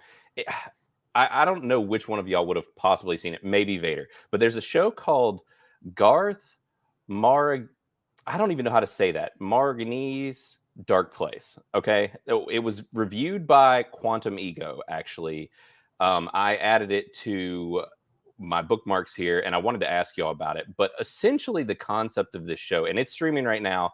I think it's on Prime, and I think also on Peacock. And it's got Matt Berry in it. So if you're a Matt Berry fan who is in What We Do in the Shadows, yep, he's in the show. And essentially, it's like 20-minute episodes. There's only 6 of them, and the whole premise of the show is poking fun of how everybody makes bad Stephen King movies. And it's lampooning that. And the point of the show is that it's a Oh god, I want to get the exact synopsis here because it sounded so absolutely absurd. It's okay, so it's about a hospital that is in a city and it's over a portal to hell. And the show is basically like this comedy sci-fi horror, but it's poking fun at bad Stephen King movies. And one of our guys left an awesome review for it, and I'm really thinking about checking this out. But I'm assuming none of y'all have seen it. I haven't. No, I haven't even heard of it. But there's the title right there. Thank you, Quantum Cat. It might be that new weird show that we decided to watch after Invasion. You never know. Right. God, we need a palate cleanser after Invasion. Ugh. Yeah, it's so bad. I'm glad I didn't start that. Oh, don't even bother. Are there reviews on Critlist? There's one that I know of. I don't know. No, I left a review of Invasion. I think I did. What's the lowest rating? Is not bogus, but it's heinous. Oh, heinous. Right? Yes. Yeah, I gave it a heinous rating because it's just truly awful. It's so boring and it goes nowhere. It's a waste of time. It's the TikTok of live streaming shows on Apple TV. It's like there's nothing to it. There's no substance. Just things kind of happen on screen for a while. You okay over there, buddy? I deleted something on my phone that I didn't want to, but whatever. Yeah, I'm looking forward to when maybe spring turns around. When's Dune 2 come out? Dune 2 March. I'm expecting that one to be pretty big for people to go out to that opening weekend and like drop reviews and have a lot of buzz over it. I'm looking forward to that for sure. There's not a whole lot coming. It's kind of, I mean, I was looking at it, I didn't even know it was being made, but there's like a new the Katniss movies with the Hunger Games. There's a new Hunger Games coming out like soon. Oh, it was a prequel, dude. Yeah, I saw the trailer to that when we went to go see. What was the last movie we went to go see? Probably Creator, right? Yeah. Yeah. I saw the trailer for that, and I was like, "Are they seriously giving a backstory to President Snow, the friggin' bad guy from the first movie?" And he's like 22 years old and he has white hair. Oh, is that who that is? Yeah. Oh, I didn't know that. He's the main character. Yeah. Did you catch the actress? Did you catch who that was? Oh, yeah, Rachel Zegler. Yeah. Who's that? The Snow White. Yeah. Or Snow Woke. Is she in that movie? She's the main character. Yes. Dude, I think, did she kill that Snow White movie? Dude. Did she single-handedly sink that movie? Yeah, for sure. I mean, like, they're not going to release it? I heard rumors rumors that Disney was like, never mind, just mothball it. Wouldn't shock me. It feels like you almost got to at this point. Like it's the publicity around it is horrendous. Mm-hmm. Like even lefties are not like, yeah, let's go see the Snow White movie. Like, Snow Off-White and the 7 diversity hires. That one. Oh man, dude, I can't believe the way Disney just like released her out into the wilderness and let her do all this promo stuff, and then they're like, bring her back, bring her back, bring her back. She's sick of the movie. I'm like, you're letting this woman go out there. She was just lying, straight up lying, like confirmably. Is that a word? Why can't they put like clauses in these people's contracts? It's like, hey, don't trash the fucking. Don't if you talk this way on social media about any of our products. Yeah, any of them, past or present. You're not going to get paid. Isn't that what Shia LaBeouf got mothballed for? Because he was talking trash about Indiana Jones, like yeah, the movie that doesn't exist. But yeah, like he was like, yeah, this movie's not very good, and then they were like, all right, well, he's not in Hollywood anymore. I'm like, yeah, it's just it's wild to me when I saw some of the interviews with her, and she's like, she would say one time that she loved the movie growing up, and then she would say in a different interview that she hated it and she only watched 20 minutes of it. Well, you know what was funny is like, so she had done all those things like a while ago, those interviews, and it wasn't until the writer's strike where there was like no new news coming out, that people unearthed this stuff and started like playing it around and totally like just tanked her with her own words. Oh yeah, the absurdity of Gal Gadot being jealous of her beauty. Well, they changed the definition of fairest, right? Yeah, they had to have, right? Yeah, it's not about who's more beautiful; it's about who's more just. Yeah, of course. Stupid. Such a 2023 thing to say. God, it's just so obnoxious. And what are they going to do about this Songbird movie now? Because she just nuked an entire other movie, and you have her as a lead. They can release that movie because she hasn't it doesn't have the high expectations that any Snow White movie would. Yeah, so. Right. Well, they also haven't come out and said that it's the start of a new franchise. Like right now, it's just kind of like a one-off. Yeah, it's a prequel. Yeah, right. Yeah. We'll see if it goes anywhere. But somebody in the chat was saying it's a book. So yeah, so like the author of the Hunger Games did write this book, and then she wrote it specifically to be adapted into a movie. Who's the most insufferable feminist twat? Of them all. Of them all? Who's the who's the clit commander? I don't know. Right. Oh, giving them my name. Yeah. Anyway, so Blaine, what have you guys been working on as far as the development team over there? I know you're working your butt off to get this app off the ground. What other kind of things can we talk about for people to get excited? Yeah, I mean, we've kind of got our last big push for a little bit coming here. Listen, everybody, I've heard you about adding seasons. I know. It's the number one comment we get from people. It is. So seasons for shows. We're looking into that and working on it. It's a bigger pull than I was expecting. It was a terrible call on my part. I was like, I don't know. People probably won't like that. And we went back and forth and it didn't end up adding it. Now it's a big regret. As it goes. But live and learn, man. Right, exactly. So we've got a few fine-tuning things, and there's kind of this last chunk. One of the big things is being able to, we've got the little plus symbol where you can go in and add stuff that you're talking about, or add like movies to groups. So it's like if somebody's like, hey, has everybody seen this? You'll be able to go in and hit that little plus and then pick which group and just share it to that group and just be like, hey, and it'll be much easier to talk about internal app stuff. Also, we had some issues where I think Vader actually was one of the first people to catch it, where you shared an internal app link within the app and it just kind of broke everything. And so it turned out that we were using a feature that we're now removing. It gets technical, but essentially we're pulling that out. And so we're fixing some things, some smaller complaints and whatever. And that'll kind of be our last bigger push to just kind of get us to a really, really solid place. And then it's just going to be getting people in here. Nice. I'm excited. Yeah. I can't wait until there's actually some movies that I can get excited about going to theaters for. Right. It's been a minute for that. But like I said, like I want to go watch One Piece. I want to review that. I know it's a TV show, but I can do like a general overview like I've done for other shows and stuff like that. But I'm actively searching out new content for me to watch so that I can go in here and drop my review and help people understand, like, hey, this is what I thought about this TV show. It might be worth checking out or whatever. Right. But right now it's a struggle between Salty Nerds and Odin's Movie Blog as to who shall rule the app. Oh my God. That's not a contest. No, actually, not even the two of us. There's who's this gentleman right here? GM Gauthier. He's in there with us. Yeah, he was on our stream last week where he was like, I've got 4,000 characters. Can the site support it? And he does. He fucking around. Can you click on his profile? How many reviews has he done? I think he's done over 200. No, that's not him. Now that's not him. He's done some really beefy ones. That's y'all have a couple people that have done that. Though. Yeah, but click on one of his reviews because he writes novels and they're really good. Yeah, but I told him, I was actually chatting with him. It's like, I don't think I can put enough time away, set it aside to like read through all your books because they're books. Right. Yeah. Read more right there. Yeah. Look at this. That's a short one. Oh, that's a short one for him. Super short one. I didn't know. But anyway, this guy, he's super active. What was Blaine, do you know the person who did the 200 reviews? I want to check their oh goodness.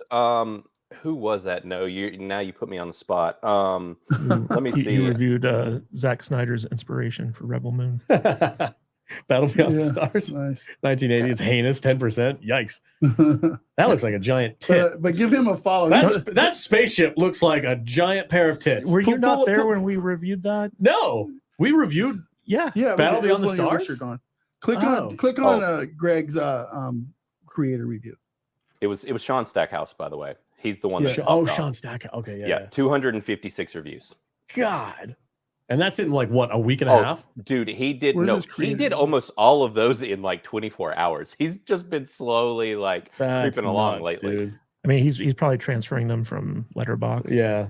I was wondering the same thing, but he's running all the sliders and like doing political bias and violence and all that stuff. So like he's still doing that part too. So I'm just like, geez. And he's not typing full stories in every one either. So where's his reveal review? There you go. There you go. Yeah. Look at this. It's like a thesis. Yeah. I love it. It's fantastic. Yeah, these are the people we want. Goodness gracious, man. Oh my God. It's impressive. Which and I love it too, because he was one of the ones that was hesitant last week. And actually one of the things we're adding in, and he might he's in here. So I can confirm as well. We are putting a larger notification for the text message request because everybody was a little weird about that, thinking that we were we were basically selling data and that sort of thing, but we're not. And so we're putting a bigger notification for everybody to basically let you know what the deal is, and that we're not saving them, and that it's just to stop bots and so on and so forth. So okay, yeah, cool. weren't there issues with people in the UK not being able to sign up? Some with the phone numbers. So that is a really interesting thing, because their phone numbers look different than ours, right? So we had it to where it just showed like an example phone number. So it was like the brackets and 3 numbers, and then the 3 numbers dash like 4 a US. numbers. Yeah, that was just an example, right? So all the people from Europe were trying to make their phone numbers look like ours to get it to take it. Oh, okay. And so basically we're removing that as well, so that it's just a bunch of X's for the example, because that way they can get in. So yeah, there was no actual real issue. It was just that we were kind of misleading them in a sense. Okay. And Sean Stackhouse is in the house. He says, nope, they are all original. 256 reviews. Just crazy. Hoofing it through the app. That's freaking awesome, dude. Passionate movie fans. I love it. That's what this app is all about. That's one of the things that I love about the fact that this is like a new ground that we're breaking with this, is like it can be built by people like us who just like to brand new playground. Yeah. Super fun. It's not infested. Yeah, and you guys have great listeners that are exactly kind of what we wanted on the get-go. So there's been a lot of people having fun in there. Look at this. He's got his link tree stacked in here too, man. This guy's 256 reviews. Hold on, let me see his badges. Okay. Hold on. What does he got? He's got stuff that I don't have. I got 23. Okay, what? November 18th, 2115. I'll give you $100 if you can tell me what that number is. 2115. Just that date. What's the date? It's 11. It's 11/18. It has a specific meaning. It is related to something in film that has happened. Actually, we were notified about it over the past probably year or so, but that date is important. Dude, I'm not that smart. You're putting me on the spot. I don't know. You won't guess it. That's why. Okay, so he has 2 that I don't have. He's got the yearly one, which I think the hint for that is something about 1 year review or whatever. And then the Griswold Family Christmas Tree. I don't know. I have no clue what that's about. But Christmas Vacation. Yeah, but I don't know if do you have to review that movie? I don't. Dude, these badges are haunting me. So the badges are. What's the hint for Griswold Family Christmas? Can you click on it, Kadish? See what the hint says. It's your feed on fire, or is that a Christmas light? The Christmas lights. Oh, your right, feed right. on fire. The Christmas. It's the Christmas lights. That's the hint. I'll tell you that much. Christmas lights. Yeah. Oh, hold on. Christmas lights. Those are they match up to the colors of the reviews. The colors don't matter. Decent, heinous, and the yellow one is excellent, most excellent. Okay. All right, I'm getting there. I'm getting there slowly but surely. All right. Yeah, I need to talk to Blaine. Offline. Yeah. About a badge. But which one do you want? Which one do you want? Well, there's a Pacific Rim one, I believe. Yeah. I got that one. Yeah, I'm not happy. I know. So, you did get it though, right? No, he didn't get it. And I know why, but we have to talk to you about it.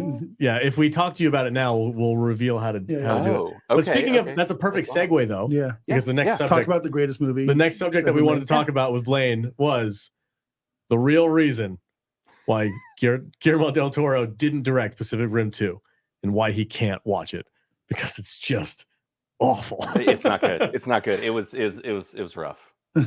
Yeah. The story of how he came to not direct that though was kind of funny, I thought. Do you know which paragraph it's in? Is it at this this quote right here? Yeah. Okay. So I think this is Del Toro. Let me see. Yeah. Okay. We were getting ready. This is a paragraph on this page that we're reading right now. A little bit down the bottom. All these links are in the description as well, if you guys want to click on them and read them for yourself. We were getting ready to do it. It was different from the first, but it had a continuation of many of the things that I was trying to do. Then what happened is, this is why life's crazy, right? They had to give a deposit for the stages at 5 p.m. or we would lose the stages in Toronto for many months. So I said, don't forget, we're going to lose the stages. And 5 o'clock came and went, and we lost the stages. And they said, well, we can't shoot in China. And I go, no, we can shoot in China. And I said, what do you mean we? I've got to go do Shape of Water. I didn't see the final movie because that's like watching home movies from your ex-wife. It is terrible if they're good, and worse if they're bad, or the opposite. You don't want to know. So I didn't see it. I did read the final script, and it was very different. Some of the elements were the same, but very different. Okay. So yeah, he's like, we can go shoot in China. And he's like, I ain't doing that. That's funny. Don't blame him at all. No, don't blame. I don't think I've actually seen the second one with John Boyega. I don't think I watched it. It's not great. It feels like just kind of a. It's not the masterpiece the first one is. That's for sure. It's missing a lot of the character and personality. Right. It's definitely not that. It's missing a lot of the character and like personality in there. Yeah. Which one is the one where he's like, we're gonna cancel the apocalypse? Is that the first one? That's the first one. Yeah, that's okay. One of the best speeches ever. That's a great speech. It's a really good speech. It's so good. Would you say it was up there with like Independence Day? It's right there. Yeah, right Independence Day. We're not go quietly into the dark. Yep. Today we declare our independence. Like that's a freaking right speech, there. dude. It's right there. Lord of the Rings. Riders of Rohan. Yeah. We're putting it up right there. Really? It's right there. Really? I mean, I feel some irony here. Pacific Rim, I mean this. I really do mean this. It's getting better with age. That is not true. It is absolutely 100% true. I love it. Listen, man, I did my review. I did my review and I said it's big ass robots versus big ass monsters. That's it. What more do you want? Fuck off. It's like it's got everything you want in the movie. It's got pure well-constructed characters. It's got a plot. It's got an actual plot. You know, it's barely got that. It's got some hero's journey stuff going on in there. There's some setup and there's some payoff. There's some emotional attachment. Zero logic. Yeah, it doesn't. It's a monster movie with giant robots. So like it contradicts itself within its own movie. You know what? You know what? Terrible. No, what I really wanted was a steady cam behind Gypsy Dangers or whatever. Oh, like you're playing. Yeah, you know, it's just like put a GoPro on the back of it. Kubrick bullshit. I mean, and listen, we got the moment where Gypsy Danger goes up out into space and like pulls out the sword. I mean, I went from 6 to midnight. Dude, like, just listen. Yeah, it doesn't get any better. Dude, the only question I have for that is why didn't you just pull the sword out early? way early. Instead of grabbing the cargo ship, it didn't idiot bashing stuff over the head with it, which is awesome. Which is also awesome. Yeah. You just pull your sword out. My favorite thing is the automated like computer voice for Whiskey Danger. The way it like modulates and it's weird. It's super cool. Yeah, it's Whiskey really... Danger. I don't know how to do it, but it's I don't know, man. It's very unique. You know exactly who the AI is when there's Whiskey Danger, and you're like, oh, Gypsy Danger. Gypsy Danger. I like Whiskey Danger. Whiskey Danger. That's the name of our mech. Right. Whiskey Danger. Right. I would like to see the two of you try to operate a mech. Oh God, we're in line, bro. We can do it. Absolutely, we can do it. I feel a T-shirt brewing here. Whiskey, dude. Whiskey Danger. Vader just rips a fart inside the robot. Alex can't operate.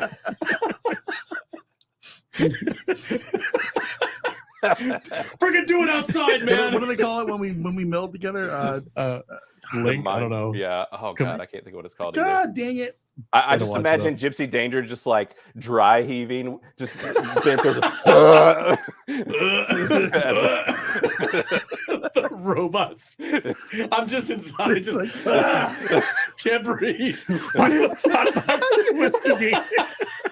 The S&P Whiskey Danger. Yeah. Jaeger is wading through the harbor and he lifts up his leg. Farts. A big old bubble comes up. all the kaiju just float to the top. Yeah, this is definitely one of the mechs from the Pacific Rim job. This is from Pacific Rim 3. Yeah. Oh God. We're drift compatible. I think we would. Probably we'll be all right. I think we'll be okay. You gotta be in the right mood though. Yeah. Getting the drift. Let's go. Are you ready? Yeah, I'm ready. Let's do this, man. I like Whiskey Danger as a mech name. Can we get a shirt that has like a thing on it? Like Shady Mile would be across its chest. Yeah. Just be Right. like auto sponsor. Whiskey Danger. That's a freaking a Critlist patch down. Yeah, there we go. We'll it's a 3-way partnership. Okay. All right, perfect. Your artists are dope, by the way. So let's get those guys on it. Hey, I got the guy. I got the perfect guy for it. He was My man. he would kill it. Perfect. Yeah, we'll contact Shady Mile. We'll be like, listen, bro, we got an idea for some merch. We're gonna call it Whiskey Danger. It's gonna be awesome. It's gonna fart in the water. There's little bubbles coming up. That's its superpower, just toxic gas. Yeah. Oh Jesus. Anyway, what a wild ride this is. Yeah, man. I'm.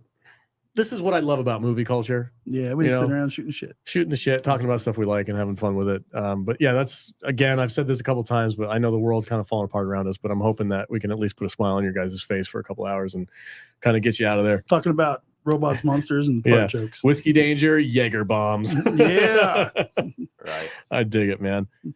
What's give me your most anticipated movie that's coming out pretty soon. Dude, Is there anything off the top of my head? Maybe probably Dune 2. Dune 2? I'd have to look to see what's coming out, but nothing Didn't crazy. they push that back? Oh, Yeah. Yeah, oh, you're looking forward to was it I know. What am I looking forward to, Matt? the Snyder Moon movie? Oh, Rebel Moon. Rebel Moon. But that's streaming. I'm talking about movies I'm going to go to the theater to watch. It's let's be Aquaman honest. 2? It's the Marvels. He's looking forward to the Marvels. No, I'm not even going to watch it. I'm not even going to watch it.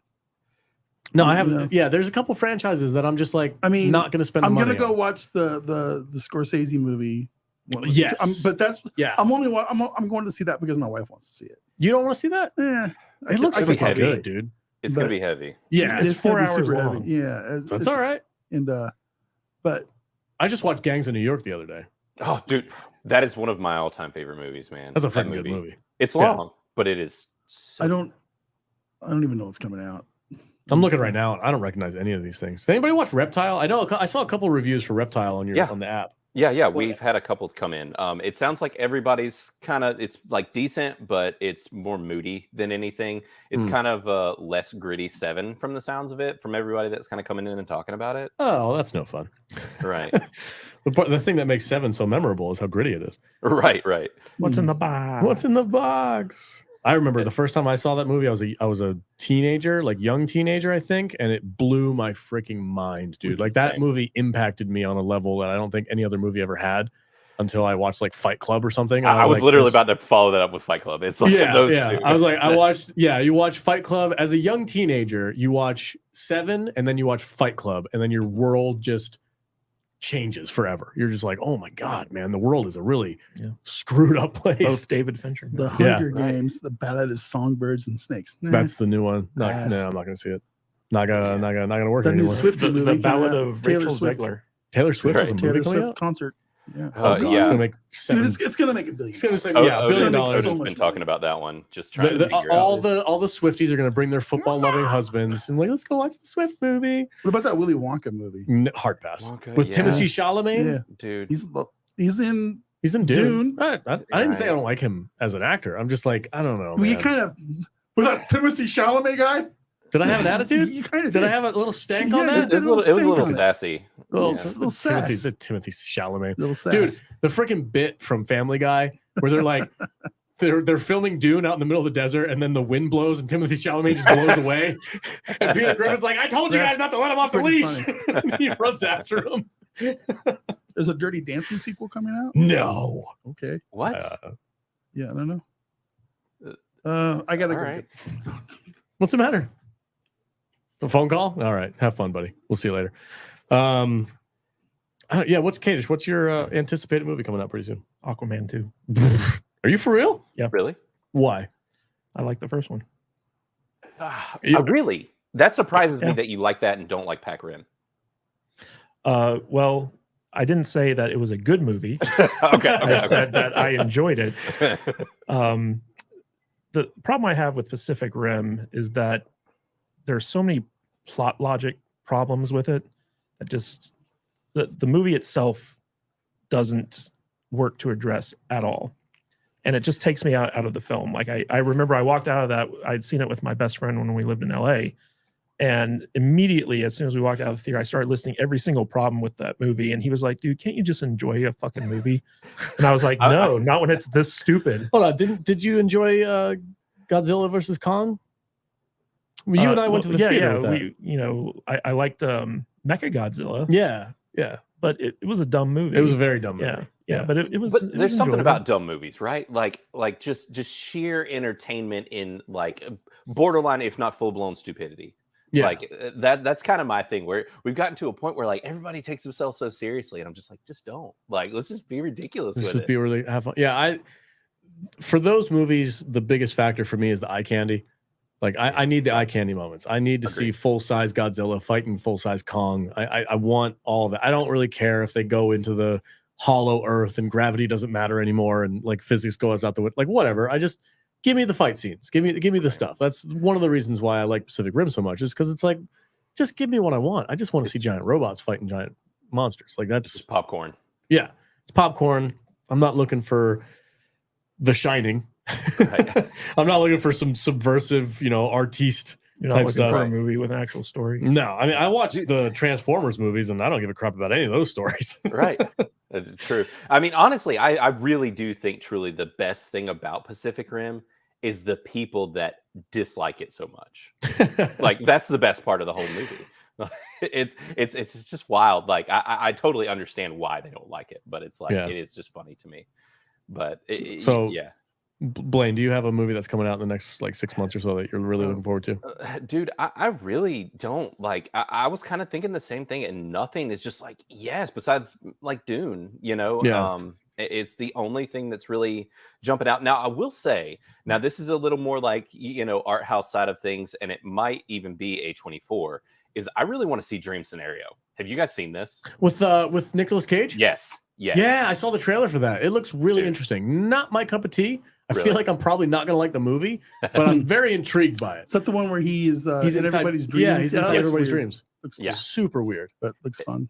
Yeah, I think it's going to be fun. I mean, it's Nick Cage in an R-rated pseudo like art house film, but it looks like they're like we're getting kind of two versions of Cage, where we're going to get like full Cage, and then we kind of get like more like actor Cage. And so I think that could be fun, because it's like the Cage in everyone's dreams and then the one in reality. And I don't know. Yeah, that's in like November, and I'm actually pretty excited about that. That's a good call. I forgot about that, but yeah, I did see the commercial for it. Yeah, those tend to be the happy surprises for me. When does Godzilla Minus One come out? Ooh, yeah, because that is a movie I am looking forward to. Oh.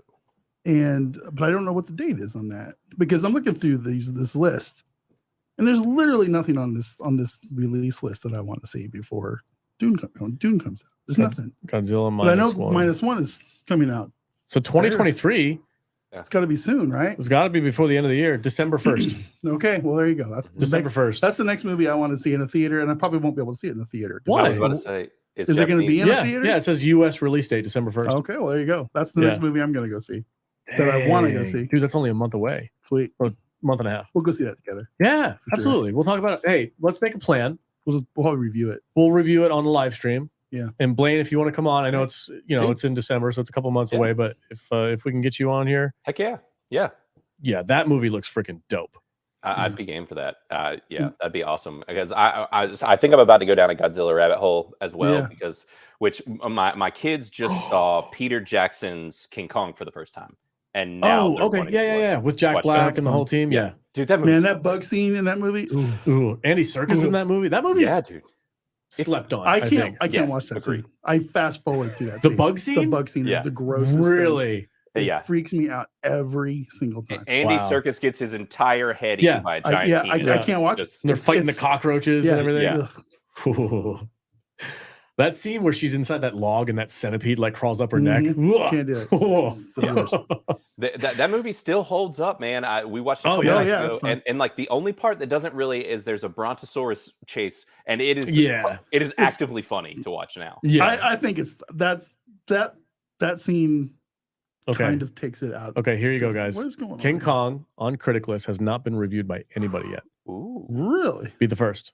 Yeah, be the first. I'm getting an echo. I'll save it.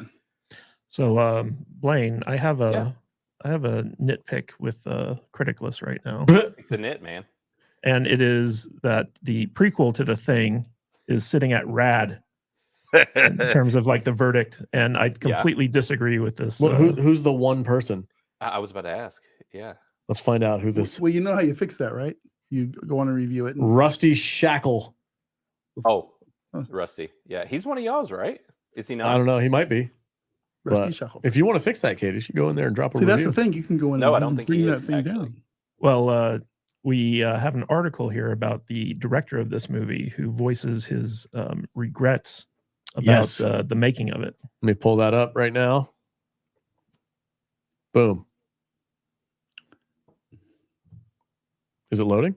Yeah, there we go. Okay. 2011's The Thing director on regrets. Let's see. Is there a quote? Yeah, here's the quote. Okay.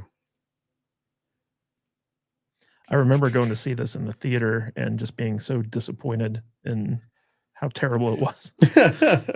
Yeah. Okay. See, so the director also spoke about one of the biggest complaints regarding the film, that a lot of the practical effects developed by special effects legend Alec Gillis and Tom Woodruff Jr. Where is that echo coming from? Is it your phone? You want me to go get my earbuds put in there? Turn it off. I've been in and out of the room 3 times. I know. Were ditched and replaced with bad CG in post-production. I know this is a debate topic, but looking back, we were caught in a cross zone where animatronics were old-fashioned and the CGI wasn't good enough.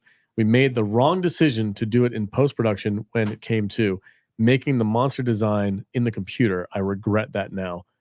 I don't think I've ever seen this. Consider yourself lucky. But is the story okay? So basically what this movie is it in Kurt Russell's The Thing, when they go to the Schmergdorf Swedish outpost and they find all those people dead. Yeah. It's their story. Okay. And so Norwegian outpost people. The Norwegian outpost people. But Mary Elizabeth Winstead is the main character.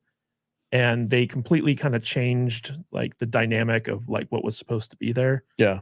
And they actually go into like the Thing's spaceship and like all this other weird stuff. And so like it wasn't a good kind of like prequel. And he even talks about in the article how they had a sequel planned where Mary Elizabeth Winstead survives and she goes on some like oil rig and she brings like a molecule of the Thing with her and it starts mutating and becoming like, like a whole new thing with like this rescue team on this oil rig. And he was like, yeah, we had it all kind of like plotted out and planned. And then like the movie flopped and the studio canceled it. Was the video game? I know they made a Thing video game that supposedly is pretty good. So the Thing video game was actually approved by John Carpenter, and it tells the story of what happens after his movie ends. Oh, okay. Yeah, so it's kind of like the unofficial sequel to the Thing. I need to play that game. Yeah. Yeah, there's a really cool board game too, actually. I saw that. I was at Target the other day. And I saw the Thing video game, or if the that's the tabletop. same one I'm talking about. I know there's one where you get to be the Thing. One person's the Thing, and everyone else is escaping. And it's pretty cool. Yeah, that's the one. Yeah, but I remember going to see it in the theater, and the CGI effects for all the creature stuff were just so terrible. I mean, it was laughable. Oh no! And the thing is like they had spent a good portion of their budget on like practical effects, kind of like what you saw in the original The Thing. Yeah. And then at the last minute, they just switched it to CGI, and it looked like ass. Oh, that's terrible. It's surprising too, because 2011, like CGI. There's movies that came out previous to 2011, and they look good. Like it's weird how CGI can go from like it's decent, it holds up, to absolute nothing. There's this weird kind of phase that movies went through. I want to say between like 2000 to 2010, where I feel like the CGI was like trying to like be more than it should have. Yeah, like right around the time the prequels were made. Maybe. Well, no, before that's after that. I think it was more the Matrix. Yeah, Matrix, kind of like when like Phase 1 Marvel, kind of like right before that, kind of. Phase 1 Marvel was 2008. Yeah, kind of pre that, like right before that. Okay, but this is 2011. Yeah.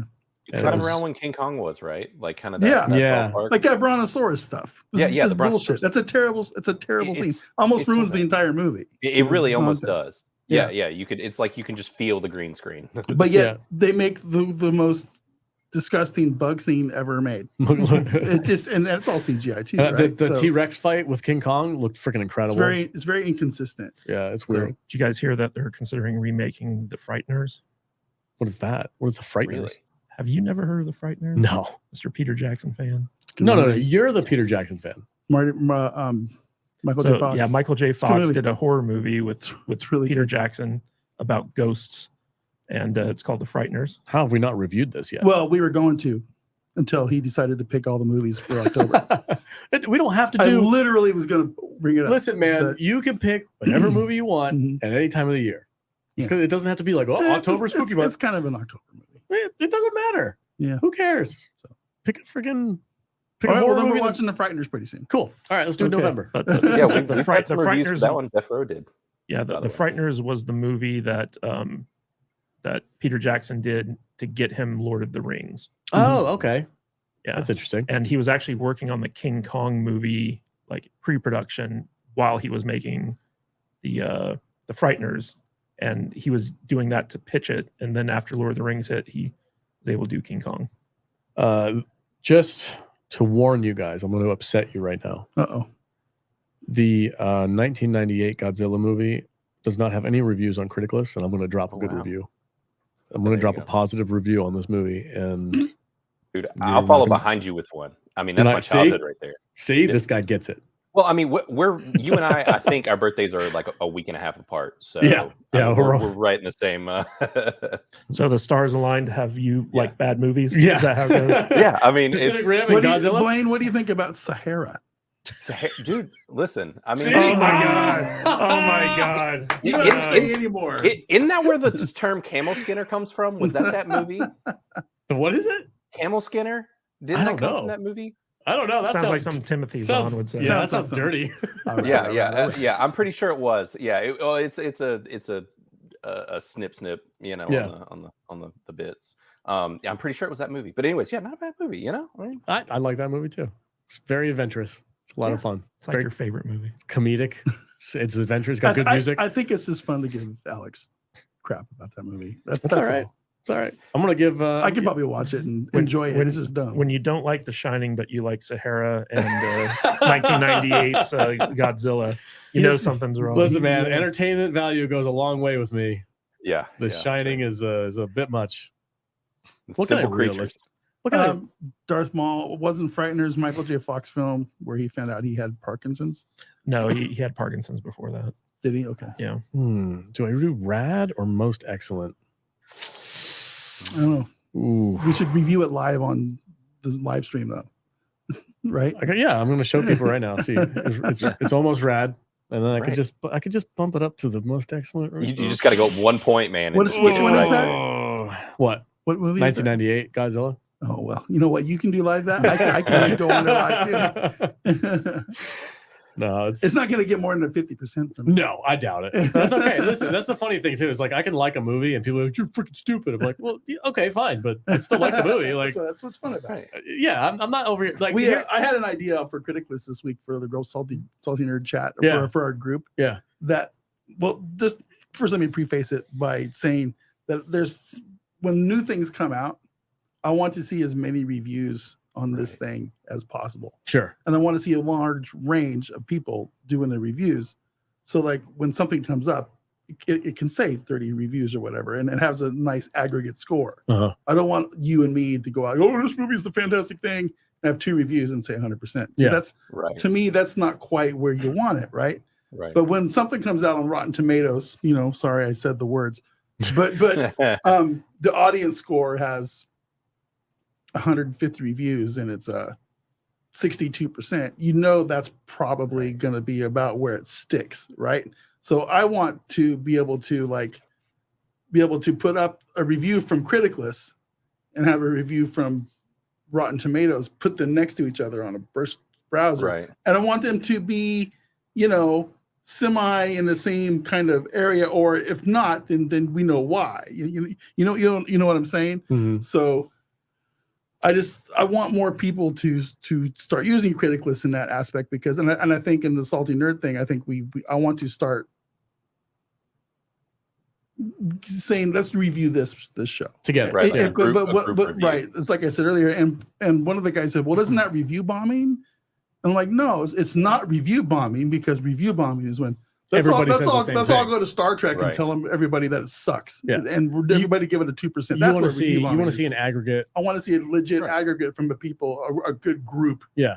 of people. You know, and that's what I've always liked about our table is that we can sit here and talk about The Shining, and you and me aren't going to like it, but those Two love it. Jude and Matt are. Yeah. You know, we never agree. It's And rare. I don't want everybody to agree I love on the Sahara. same You guys thing. think it's trash. Yeah. It's fine. It is trash. But I want there to be enough people on the app Well, the other thing where we get a good, solid.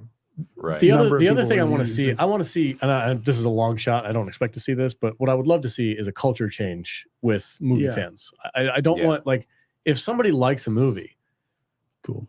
whatever. Yeah. Like your shit.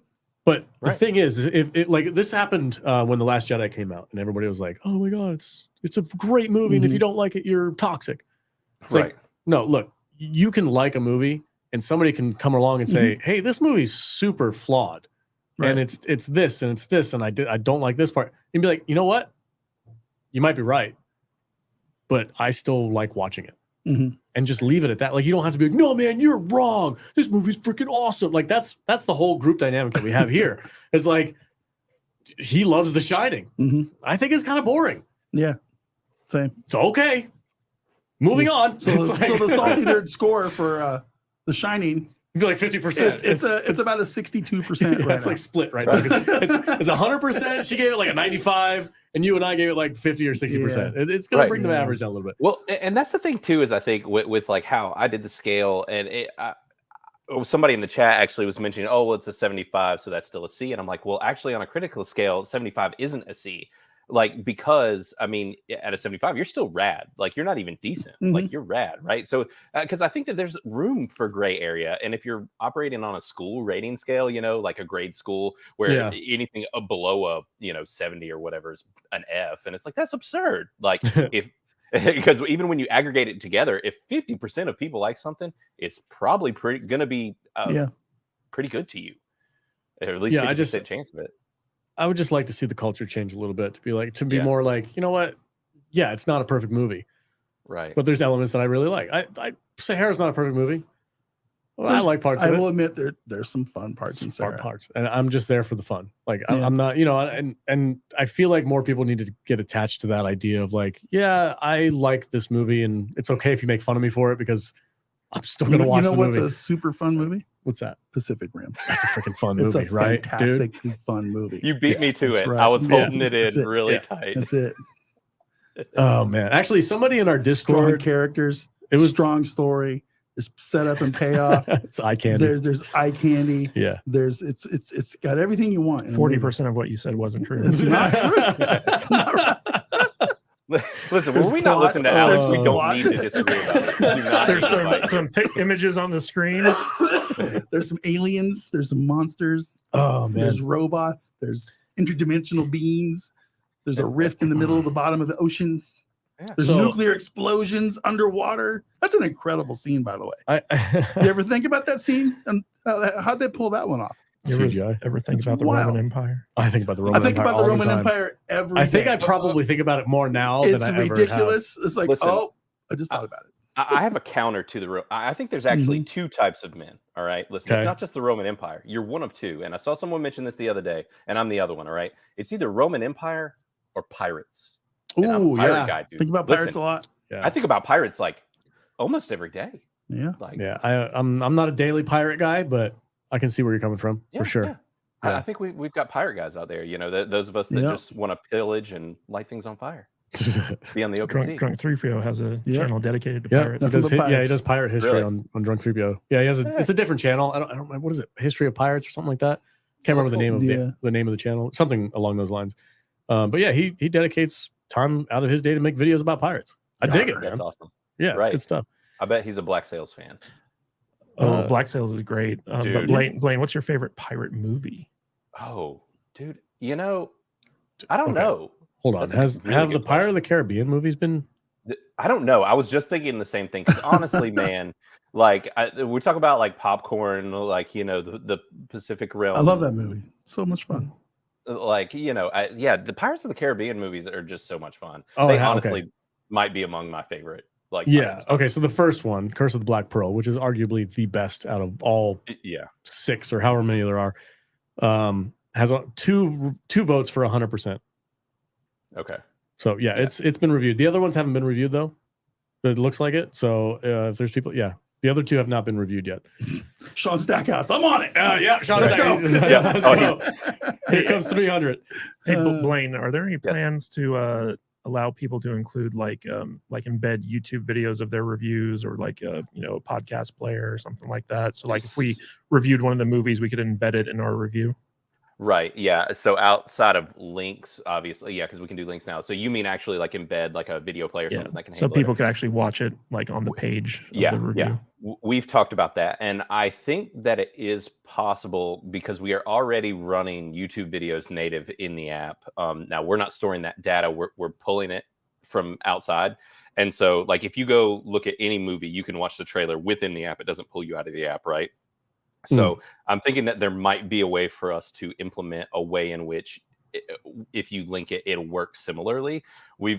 I've been poking around with some ideas because I think it'd be great, especially for all you guys and that do regular YouTube content and stuff and have videos. Like, it'd be perfect.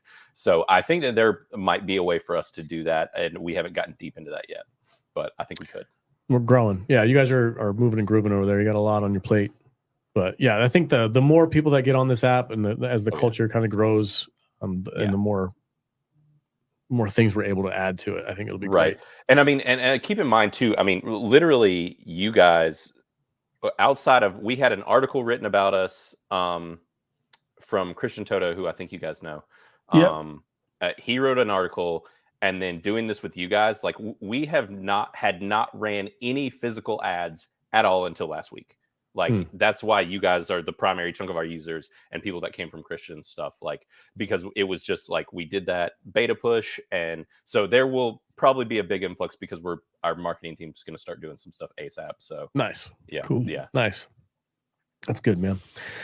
All right, folks. Well, we're coming up on 2 hours. Wanted to thank everybody that joined us today.